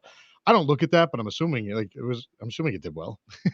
I don't look at viewer count, that kind of stuff. I've never analyzed that. No, it did. It did what it had to. It's Pee in gonna the grow. wind. It's gonna it's like next season is gonna really take it. It's gonna take off. I think it's set up right now to be, and especially 2-year wait. It's gonna be so anticipated to come back. It's gonna blow up really big when this next season comes out. Plus, just the way it ended was crazy, and then the rest of the dance, it's nuts. It's nonstop nuts for the next 3 seasons. To me, it's a better story than A Song of Ice and Fire, more compact. That one little story. Tony, may I respond to this question? What classics does HBO have? Game of Thrones, Curb, Sopranos, The Wire. That's it. They also have Wire. They have Boardwalk Empire. They have what's the Western that True Blood. They had True Blood. Deadwood, 6 Feet Under. Deadwood, 6 Feet Under. Flight of the Conchords, if you like those guys, was an excellent series too. Yeah, Euphoria. Oz would be one. Succession would be one. Euphoria is now a new one. They've had nothing. Vice Principals and Eastbound and Down. I mean, they got that fucking Larry David show. Yeah, he mentioned Curb in the. What was the funny one with Ari? Oh, Entourage. Sex in the City is an HBO series. City is you now they have nothing but hit shows on that fucking show. Yeah, HBO's phenomenal. Barry is another good show. Why So Curious? Barry's a great fucking show. And they got that Perry Mason show that's coming back out. People like the first season of that. So HBO isn't just. And they have that True Detective with Jodie Foster. Oh, the True Detective seasons 1 and 3 are excellent. Oh my god. The Leftovers. That's one of my all-time favorite Leftovers is maybe one of the greatest series of all time, quality-wise, is highly up there on that level. And yeah, I mean, The Leftovers is one of those series that I would compare it to 6 Feet Under on the HBO platform, where 6 Feet Under is another series beginning to end, maybe one of the greatest series finales of all time. It might be the best finale of all time. 6 Feet Under. They really got it right. They really nailed it. They just really nailed it. I've never heard of it. What's it about? What's high level? It's about a family. If you watched it now, it seemed sometimes a little bit like Episode of the Week. It's a series about a family that runs a funeral home, and every week, 6 Feet Under. Every week they get another body, and they have sort of a vision of that person's life. Like one of the characters gets visions of it, and then you go through a cut between those people's lives and the life of the passed away person. I don't want to say much more about it because there's a lot of twists and turns. It is 90s, 2000-ish, so it's a little dated. Like when you watch Oz, you feel like it's a little dated, unlike The Wire or The Sopranos, which I think feel like they live forever. 6 Feet Under really feels like it's time. But Dexter, the actor that plays Dexter, is actually a big part of that series. He's the second main lead. Great series. But when it comes down to it, the ending and the way they ended it was picture perfect. You couldn't have ended that show, Tony. Better. Unbelievable. It was a perfect ending for that show, and it could not have been done any better. There's nothing they could do. Anyone could say, "Oh, they should have did this." Nothing they could have done. This No. was the perfect ending for that show. Probably one of the greatest endings in the television Dark show. as fuck. And Daryl Galt, the brother of Willie Galt, former Raider star, says, Sorry. no, it's okay. Just if no one's watched Chernobyl limited series, Chernobyl was Another really great. good. And Tony, speaking of limited series, the series you covered was one of the greatest series of Mare of 2 Easttown. years ago. Mare of Easttown. Yeah, Great fucking show. HBO is the fucking goat of all these. Let's not get crazy about it. Yeah, no, it is. And Tony, we have a voicemail from area code 916. Here we go, 916. Hello, voice at 916. It's so good to see all of you all together again. I have a question. It's a little bit off topic, but I'm wondering, are you going to cover before the end of the year or maybe at the beginning of the year all the best shows of 2022 or even the shows that you liked most at any time? We really value your opinion. Thank you Take care, guys. Thank you Bye-bye. so much. Don't be cutting her off, Phil, with your mouth. Let her speak her words. I'm sorry for cutting you off even for a second, but yes, I actually am planning on doing that and hopefully having Tony. Bridge is invited too, but I don't want to push, but he'll be invited as well. Sometime next week, maybe Tuesday night, I want to do on my channel a best of the year award show kind of thing, and we're gonna put up like our favorite actors, our favorite whatever. I'm going to make polls in the chat so people can vote it on. So make sure you check that out. But Tony will be joining me for that, and Bridge will at least be probably in the chat for that. So come check that out. Her voice makes me want to lick my fucking screen on my computer. Oh Lord! I'm not going to do it though. I gotta talk myself out of it. Take care, guys. Bye-bye. At any time. We really value your opinion. Take care, guys. Take care, guys. Take care, guys. Take care, guys. But yes, check that out. Make sure you subscribe to Fill the Issues Guide next week. We'll do that. It's Siskel and Ebert and Kaiser Sose. Yeah, that's the name of our show. Siskel, Ebert, and Kaiser Sose. I don't know what that means. What's the name of the thing? Oh, it's the Usual Suspects. Yeah. The Unusual Suspects. The Usual Suspects. You never watched the movie, The Usual Tony, Suspects? I've been saying this for years. We as The Usual Suspects need to do a special New Year's presentation where we review The Usual Suspects. All right. Bridge got to watch it first. Yeah. That's what I say. The three of us need to watch it, or I watched it. That's the first DVD I ever brought was The Usual Suspects. Actually, I have a question. Could we do a live watch of it, like where we watched it live on air and like all watched it? We could do it. It would have to be. We'd have to start one of those Discord things, and then we could play it in the Discord. Right. And then people could watch it along with us, and we could do that. I do have a Discord. If we did it in Discord, we could play it in the Discord and everything else. But that or just a review of it. We probably, if we're called The Usual Suspects, should do a review of The Usual Suspects. Yeah, we should. Jesse says I'm lying, just like usual. First of all, I'm not lying. And second, I didn't realize that you thought of me as a liar. Yeah, people are calling you out for not playing video games, for lying. Like, what don't leave Bridge alone. That's funny. But getting back to Jon Snow, what's the percentage? If we're just putting a percentage, because I think people just at this point want to just know if it's going to happen. I say it's 90% happening, right? You guys are pretty much, are you on board generally about that? Like it's almost all. Yeah, the only reason I would say that it won't happen is this reason. Number one, it seems that every show that has gotten approved has source material behind it. Anything who doesn't have source material has not been approved by HBO yet. Good point. So that would be the only thing I think that would hold it back. But with the star power of Kit Harrington, I would give it an 80% chance. 80% from Teflon. Bridge? I'm going to give it a 4% chance. No, 4%. I mean, here's the thing. It's I'm just struggling to find out what it would be about. That doesn't mean that there's not a good idea out there. Without me finding that a good idea, it's hard for me to think that this is going to happen. Now, I know that there's the voice behind me saying, like, obviously you just haven't figured out what that idea is. They have that idea. So, I mean, it's probably higher than 4%, but I'm going with 4.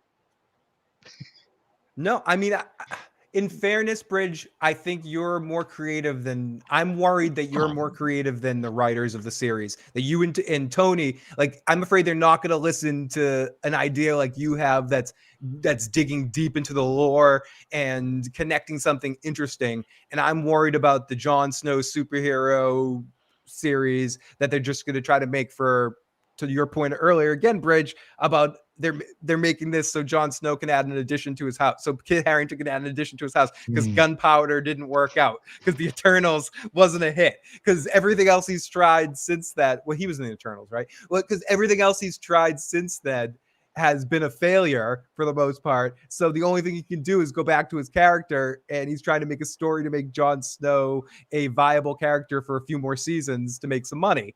That's the only thing I'm worried. I don't want to be Debbie Downer here. But so I think I'm at like 90% that this is happening because HBO wants money and this series prints money. Since my answer was a Debbie Downer answer, I want to say this. I'm 100% wanting more content. I'm absolutely behind them doing this. I just, I want too, this. Especially if it's good. I'm just worried. I don't want to see them dilute the product. I'd rather, and maybe I'm just sour that I want the next series after House of the Dragon to be Dunk and Egg. Let's get this motherfucker started. Let's get this motherfucker started. Pardon my language. Let's get this motherfucker started. Let's get into Dunk and Egg. Why? I don't want to waste time on this Jon Snow stuff. I'm sorry, Jon Snow fans. I love it. It's fun. It's going to be cool. Let's get a little mini series. But I want the next thing to be. But the thing about Dunk and Egg is this is what I said. Source material. They say, listen, we already been. George, finish it, damn it. We've done this with this dance with this man who said he was going to have this series finished before the end of Game of Thrones, and he still ain't even down that book. I don't want to die before Dunk and Egg comes out. What up to my man KP in the building right there, rocking with us, man? What up to my brother out there and all that? But they may say that. I mean, listen, George ain't getting this shit done. We ain't doing this shit, man. We already been through it. He told us before he'd have this done before the series. I just want wins done, and I want Dunk and Egg done, and I want that series because that's been one of my television dreams to see the Dunk and Egg thing on television, because I think it's almost meant the way those novellas are set up for amazing television, and I want it so goddamn bad that. But you're right, Tony. Like, I want George to finish it first. I really, really do. I don't want to get into another situation where a television show has to finish fucking Dunk and Egg for me.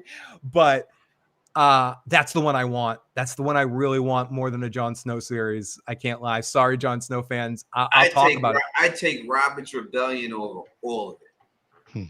Dunk and Egg. Dunk and Egg all the way. I take Robert's Rebellion over it all. Steph Snow says, Phil, I will dunk your egg I want the man bun saga. He said dunk and egg you after the man bun saga. Oh, after the man bun. So she wants give me the dunk and egg after she gets her Jon Snow man bun saga. And I think it can be made simultaneously. Another beautiful YouTuber. They could. Khaleesi Clues in the building. Let me give a Khaleesi Clues is in the building.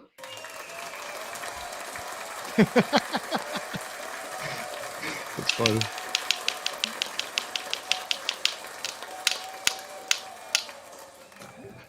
Why do you just have spoons on your desk? I'm sorry.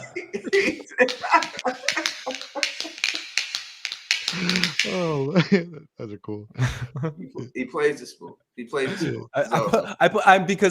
my rock and roll band is recording some music, and I was adding spoons before we started. Like young Corleys, no source material, they're not doing it.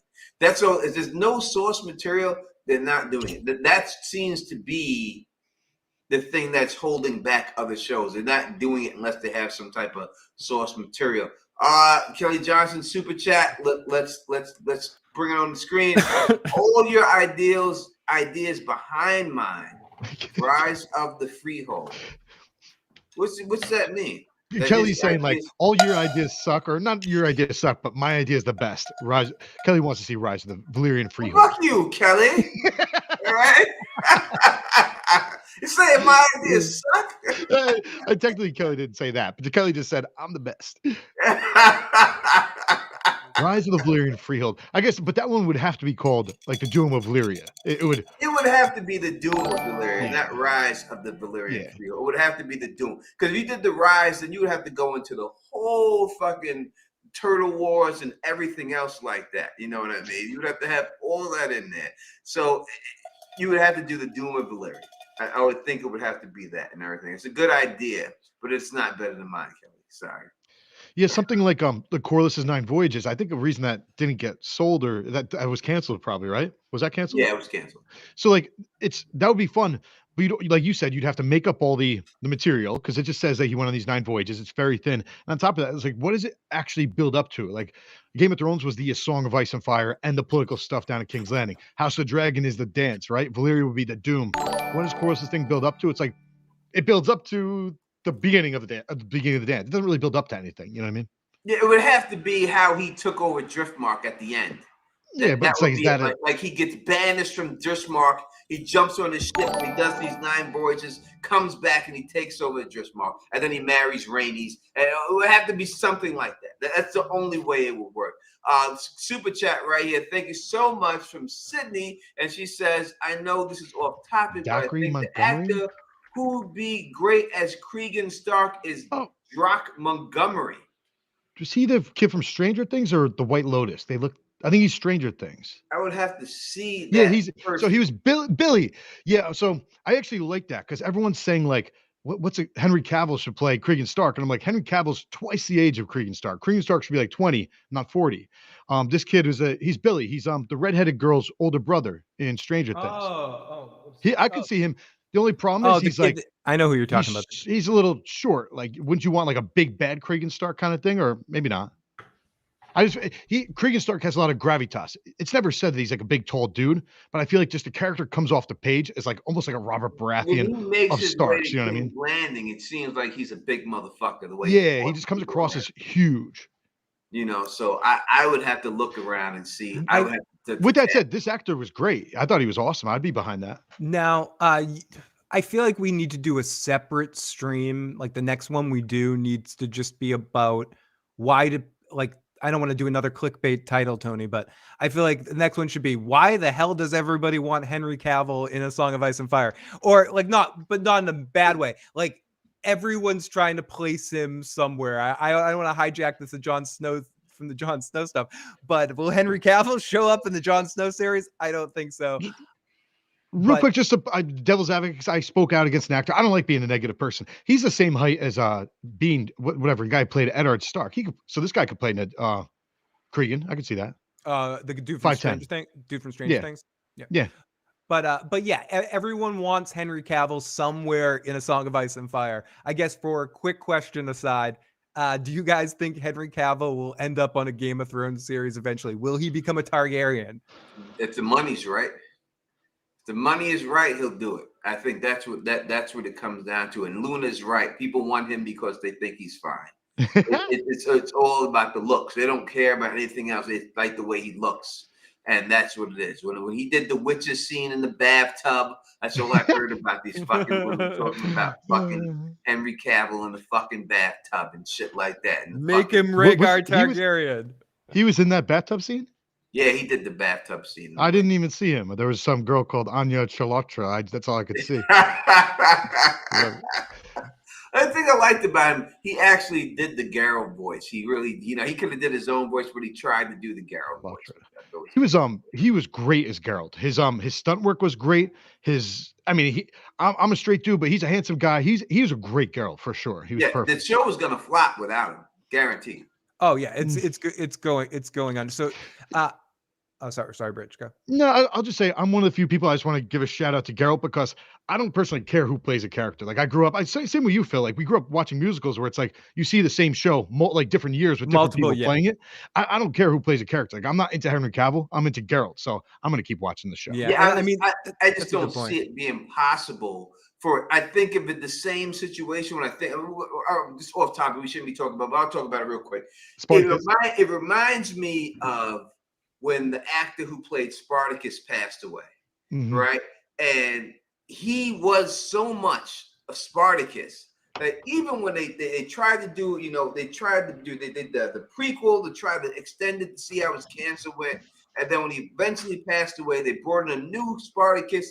It just wasn't the same. Yeah. The show didn't have the same feel. It was not the same. Some shows just need to have certain actors, like when Phil Hartman left Spin City. Like you need certain vibes and certain actors. A couple people have mentioned Daniel Radcliffe in the live chat that they want him into the world. I would love Daniel Radcliffe, and I know recycled like actors is a thing, and we'll get back to we'll swing this back to Jon Snow in a second.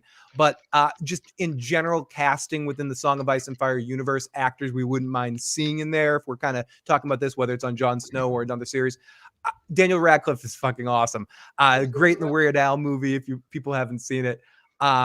People want to see him for Daron. I could see him playing something in the Game Who's of Thrones. Daniel Radcliffe? Harry Potter. But a couple people that have mentioned Charlie Hunnam. I love Charlie Hunnam. I love Sons of Anarchy. He's a good actor. He could not pull off Game of Thrones stuff. I don't think he would be good as a Targaryen. I don't think Charlie. A lot of those Spartacus actors are on the Lords of the Rings series. If you watch Lord of the Rings series on Amazon, a lot of them are on that show right now. They put them over there and stuff. So I guess I want to see Sydney Sweeney in anything because I like Sydney Sweeney. Also, Harry Melling. I think he might have been in Harry Potter. This guy, Harry Melling, is just everything I see him in. I think he's one of my favorite actors right now. He's just absolutely brilliant. He's in an upcoming movie with Christian Bale. I don't know what it is, but Harry Melling. I want to see him in everything. Now, to get it back to the Jon Snow series, he seems to say that there's a showrunner attached to it. They just don't want to announce to. Well, we know who this showrunner is, or is the showrunner Kit Harrington? I mean, essentially, he's the one kind of running this, right? This is Kit Harrington's baby. He's running. This is his show. He's running it. I mean, listen, if they had Miguel Sapochnik attached to it, I'd have faith in it. But I don't know who he's bringing in to run this show that makes me have faith in this show. Right? Is it the people that worked on Gunpowder on HBO? If it's like those people, then no. We got Carol Funk is in the building. Carol Funk, great to see you. I see her more on my Facebook page than I see her in anything else. So isn't that like the most important thing? Like when it comes down to everything, it's who's working on the series, who is developing it, and I keep talking about, but do we trust Kit to be doing this for the right reasons? To be doing this because he wants to further his whole agenda of his character, or he's just doing this for a buck? Yeah, it's a little bit of both, man. He's doing it for the right reasons, but he's definitely doing it for the money. There's no way around it. I think that there's no way to think that he's not doing this. Is a business first and foremost. People in the live chat. He's leveraging his star power to get this show made. That's what he's trying to do. And if he has had hits in television shows and movies, I don't think he'd be trying to revisit the character. So I think that's what it is. If people say Kit has money, he don't have enough. When people have money, it doesn't mean they don't need more money. People, you know what I mean? And it's not, and sometimes it's not about the money to the point, it's more about, the fame and everything else. But when your team is involved, your team's like, we got to pay these bills. You got, your wife you grew up in a castle, bro. It's about the Quan. It's about the skills. Sorry. I do think, I threw that out there too, the money. I do think that's probably the main driving factor, but it's hard to step in the shoes of someone who's an actor. I've never done it. I don't have the skills to do it, but it's been it's been such a big part of his life. Like it was how many years? 12 years, however many years it was, right? He was a baby when Game of Thrones started and everyone loved it. He was living large and he got a great paycheck for season 8, But I love season 8, but a lot of the fandom doesn't, or at least the vocal fandom doesn't. And as an artist, I think it left a sore spot. Like the Jon Snow, the character, probably holds a really special place in his heart, and he probably wants to fix it. Not necessarily the story, but he wants to fix Jon Snow in the eyes of fans, something like that. I could see it Yeah. that playing a part, That's just as an artist. That's a great point. And number 2 on that list, Bridge, you could absolutely act. Having someone that's been in like 50 plays or so, in 1 or 2 short films, I definitely think you could act. It's not the toughest thing in the world. But I agree with you. I think a lot of his motivation to do this is probably to repair the character, to repair season 8 stuff. That's why I think something along the lines of what Tony's saying with Daenerys coming back in some way and repairing that stuff makes a lot of sense if they want to do something huge. Yeah. Going back to characters, if they're showing back up, Davos. Do we see Davos again? Nah. I think it depends. If they're you could get away with not showing him and just having. It depends if it's one season. So if you're thinking one season, I don't think it's necessary to show him. If you're going to show Brienne and show Sam, you don't need to show Davos. If it goes into like season 2 or something, then you would have to bring Davos. The show didn't really play this up, but Davos he didn't have as many sons in the show as he does in the books. He lost a lot of them in the Black Ward in the books. Then he had more that went up north in the Wall. But the show didn't really play up his backstory. I don't even know if they mentioned it, but the truth is Davos has a wife and he has, I think, 2 young children back home. So it's like, I don't know, just as a huge fan of Davos, at one point, my first favorite character was Beric Dondarrion. Then it became Davos for like 3 years. And then in December 2018, it became Jaime. But as a huge fan of Davos' character, just because he's such a great guy, I'm hoping we don't see him on screen and he's just back home with his family because it's been so long. He deserves that. Darrow Galt, Picard did bring everyone back. I'm scared of season 3, and it hasn't been good. So don't mention Picard. I'm gonna have post-traumatic Picard disorder. Don't mention this. People say they want the Manderleys, Davos. Okay, you mentioned it, Tony. We've talked about her a few times. We haven't actually mentioned it. I think the reason why we're saying this is because I think Tony and I saw the same information where Gwendolyn Christie was like, yeah, I'd fucking come back. I want to come back. Will Brienne come back? I think Brienne is a very high possibility. 100%. Because if you bring back Brienne and you bring back Sam, then that means something has to be going on with Bran to send them up there. Mm-hmm. So that's how you bring back. Something's going on in the north where he needs to send them up there. Brienne is the bodyguard for Sam to get Sam all the way up there, and then something else jumps up. I think that's the way it goes. If Brienne comes back, she better come back with a child because I'm hoping that she had a sapphire lion cub cooking in her oven. Ooh, little Lannister cub. Yeah. Oh, that was so beautiful. To be the best swordsman in the universe. Tyrion would have killed that baby. Okay, Tony, you just mentioned it. You just mentioned the next character we should talk about. Is there any chance that Peter Dinklage shows up as Tyrion Lannister? So much money if you bring back all these actors for a little limited series. It's a big risk. If you're talking multiple seasons, then yes. But for one season, no. One season, no. He doesn't come back. Yeah, I don't think they get the dink. I think that Brienne probably getting ridden by Pod and showing what does Podrick. Do we see Podrick come back? Making is all about.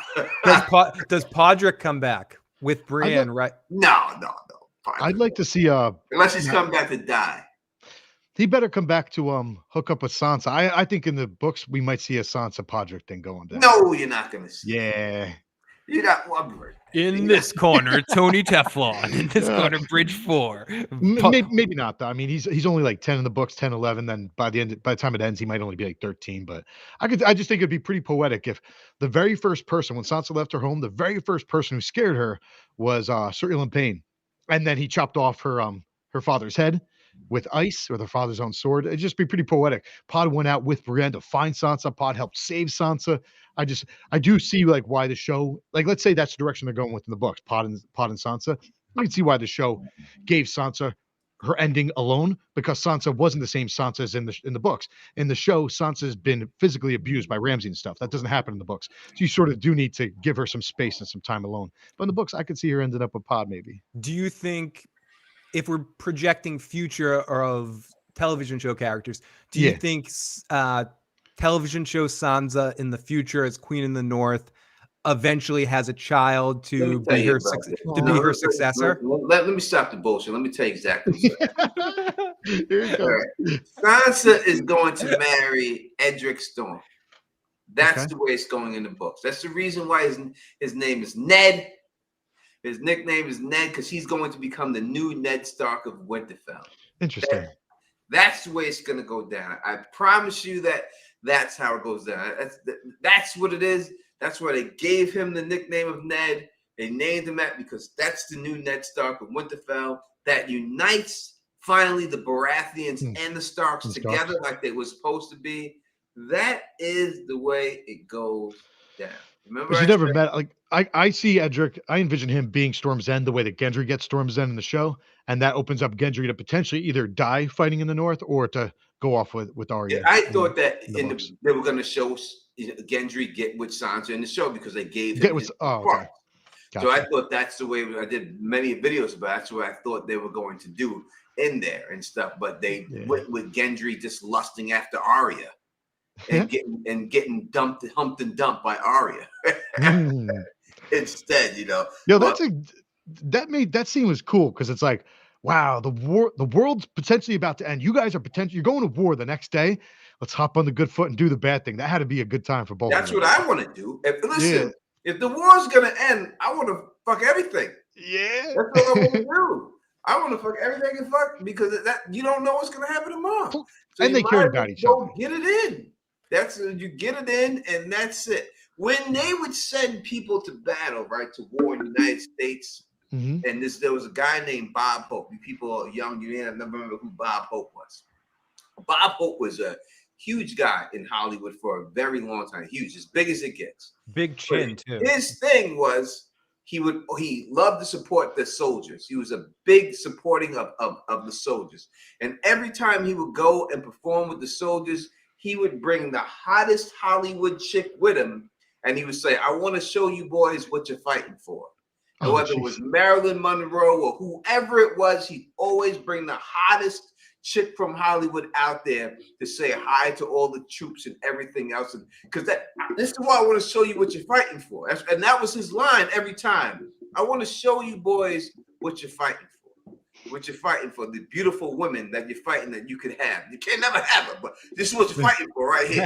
You know what I mean? And that's what it comes down to in the end. And that's it. You're always fighting for your women. That's why the number one thing people will always say when they go to war, they're going to come and steal our women from us. Number one thing they always say. They've used that line. They're going to come take our women. That's what it's always about. And that's what every war is part of. All right. Thank you for the super chat. Luna, it says, Bridge, do you think Arya will be on the Jon Snow show? Bridge. Yeah, I've answered this a couple of times, so I'll keep it short. The best conclusion for me for the show would be an Arya cameo at the very end in some way, shape, or form. Like if Jon's going north, we don't know if he's going north, but if Jon's going north for some sort of threat, it would be really interesting if Arya had sailed west of west and then went north around the other way and they like reunited in some way, shape, or form. That'd just be beautiful to me. That'd be cool. I don't know if you guys talked about this when stepped away because you were talking about Sansa in the books. Show Sansa post becoming queen in the North. Who does she marry so she has heirs to be future kings and queens of the North? Does that Sansa marry anybody in the future of the Jon Snow series timeline? It would have to be Gendry. It has to be. There's no other person that's good enough for her to marry but Gendry. Sweet Robin? Podrick Payne? No, she's not taking Podrick. He ain't got a good enough name. It have to be someone with a good enough name. I mean, Sweet Robin, that's a possibility, but that's like a cousin. But hey, you know what I mean? They don't really do that. That's family to her, Sweet Robin. So I can't see that going down. Wouldn't that be a little weird doing Gendry when Gendry, fucked Arya? Yeah, but she don't know that. No one knows that. Gendry would admit it. That was Gendry would totally admit that. No one knows that. It would have to be Gendry. You have to. In the beginning of the series, it was all about uniting the two houses. That's what Robert wanted. We would have been bound. If your sister would have lived, we would have been bound by blood. So let's unite our houses like it should have been. That was the whole reason he went to King's Landing. That was the whole premise of the show. So you have to have that come to fruition. How you do it is you bring Gendry in there. You let Gendry marry Sansa. Now she runs the North and she runs the Stormlands. Together, they're the power couple of there. I think it has to go. That would be the smartest move. She might also marry a random lord from a house in the North that we're not talking about, like a Manderley lord or something like someone random from the North from a honorable house or of some sort. I'm saying, Fagan, let me bring up Sydney's question here. Answer reply. She says, I think she get with Sweet Robin. The Starks do marry cousins. Ned's parents were cousins, and the Starks have uncles, but they have done it in the past. But from what we've seen in the show, that was a big reason why Jon did not want to be with Daenerys, and he's basing that on his Stark heritage, that he didn't want to do no type of situation like that. So I think they would do that. I understand what you're saying in the books. Yes, you're correct. But from the show perspective, and that's what we're talking about here, I don't think they would do that. I thought it was a little more distant than Ned's parents marrying cousins. I thought it was like a second cousin, twice removed or something. Yeah, I don't think it was first cousins too when they did it, and everything else. So yeah, and I don't think Sansa wants to be married to Sweet Robin. No, because in the books, especially, you see how much younger he is than her. That she's basically babysitting him and everything else and all that. So Daryl keeps asking, so let's get you cut. Fagon.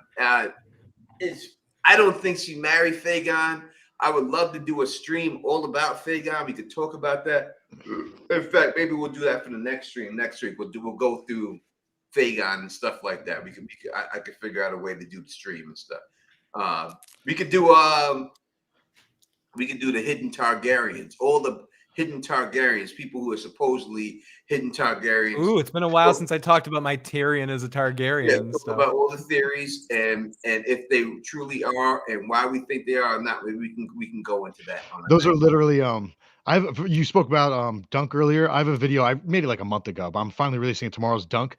3 of my videos next week are Secret Targaryen videos. I know they've been played out, but I'm approaching them in a different way. They're not. Look, we just talked about it. They're not played out.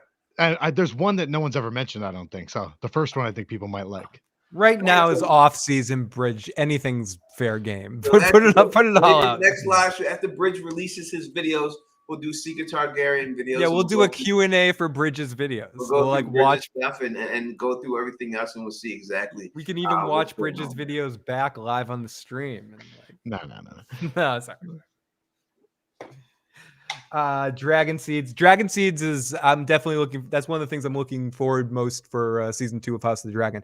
But if we're bringing it back, I mean, there's not much. I know we're gonna probably end pretty soon, but there's not too much. Even though I'm having a great time and we could go all night here, but there's not too much more we can talk about a Jon Snow series that we don't know anything about. As Bridge said, he's like 2% that this series is even going to happen. I want to make one mention about the Jon Snow series. Please. So they built a wall, right? We see a wall. It's huge. It's not natural, right? There's magic there. I know Tone doesn't believe that there's magic that prevents things from going back and forth. I disagree with that simply because there's magic at the cave, at Bloodraven's cave. But anyway, putting that aside, in the books, there's like some people speculate that the wall isn't actually an ice wall. Like we see an ice wall, but the foundation of it is actually made out of stone. Yeah. All right. So now they've killed. So I've always speculated that you have this magical stone wall. And all of a sudden, when I think that's all it was a stone wall. And then you create the Night King. Now he's a force of winter, and his energy would sort of go down, or go north and south, and it would pool up at that magical wall. And that's what's created this really crazy wall, right? Like, why is there a wall that doesn't melt down during the summers and stuff, right? I get it, like glaciers, yada yada, but it does seem like the temperature and the land's different south of the wall versus north of the wall. So now that you've killed the Night King and all his army's done, it's like, why is there still this big ass crazy magical wall? Like, so maybe that's part of the show. Like, maybe they're going to go to the lands of always winter and try to destroy like the heart of winter or some shit like that. Choose my language. Or does Jon Snow try to rebuild the wall? Well, the walls. Oh, I see what you're saying. The spot by Eastwatch by the sea. The gap. I'm getting at though is that without this magical Night King, like, why is there even a wall still? Like, it just doesn't make sense. Because the whole thing was there was never any magic in the wall to begin with. It was all gained by the children of the forest. They made up this whole story. Oh, if you want to stop them, build this wall. They'll never be able to pass the wall. It's been proven if we read the books. The Night King and the Night Queen lived in the wall for fucking 13 years. We don't, that's history and lore. I don't think they were White Walkers. Doesn't Benjen say he can't go past the wall? We don't know because that they're magic? White Walkers. He doesn't know. Benjen is being warped. He's not alive. Right? He's being warped. So you think he doesn't know what he's saying? Because he does say something like he lied to get them to go north. Yeah, Benjen's being warped in there. He's not in there. There's no proof that wall stops anything.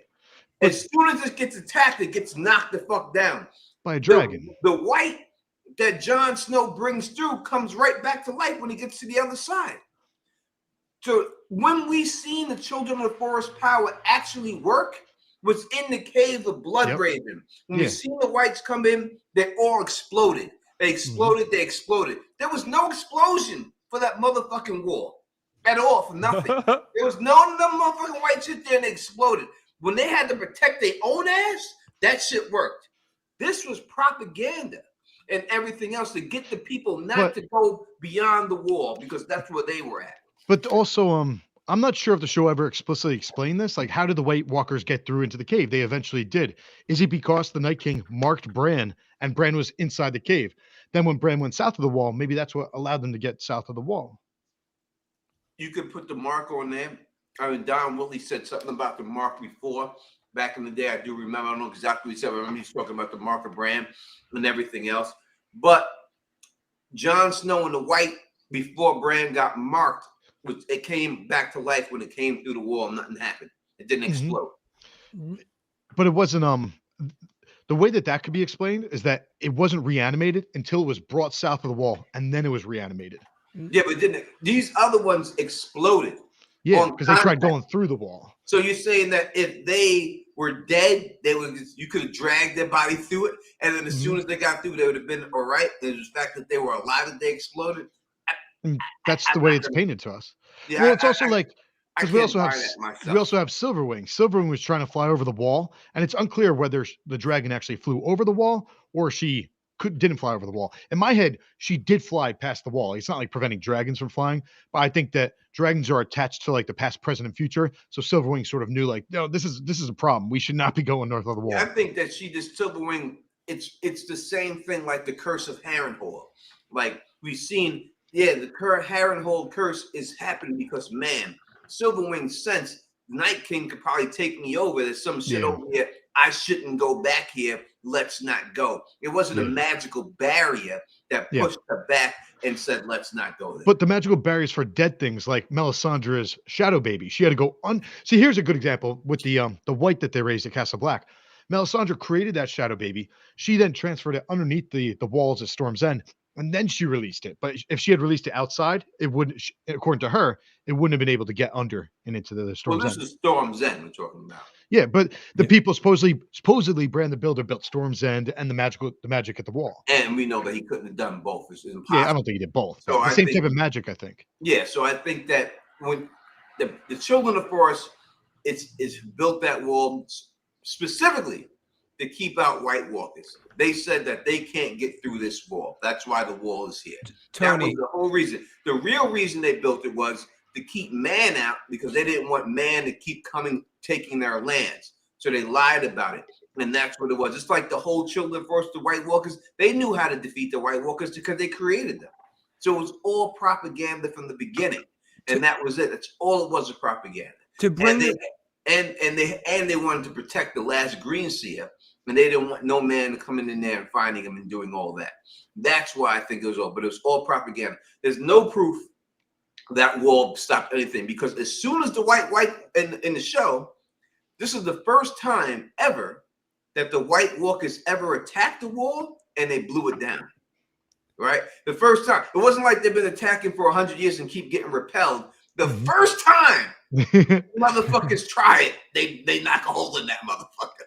Right? So to me, the wall was just propaganda from the beginning. And that. Now, do you think in the just to bring this to the Jon Snow series, do you think in the Jon Snow series we'll deal with any of that? Will we deal with any stuff with the children? Will the children possibly be the adversary, that Jon learned some information about the children starting the White Walkers and wants to rid the world of all the rest of the children before?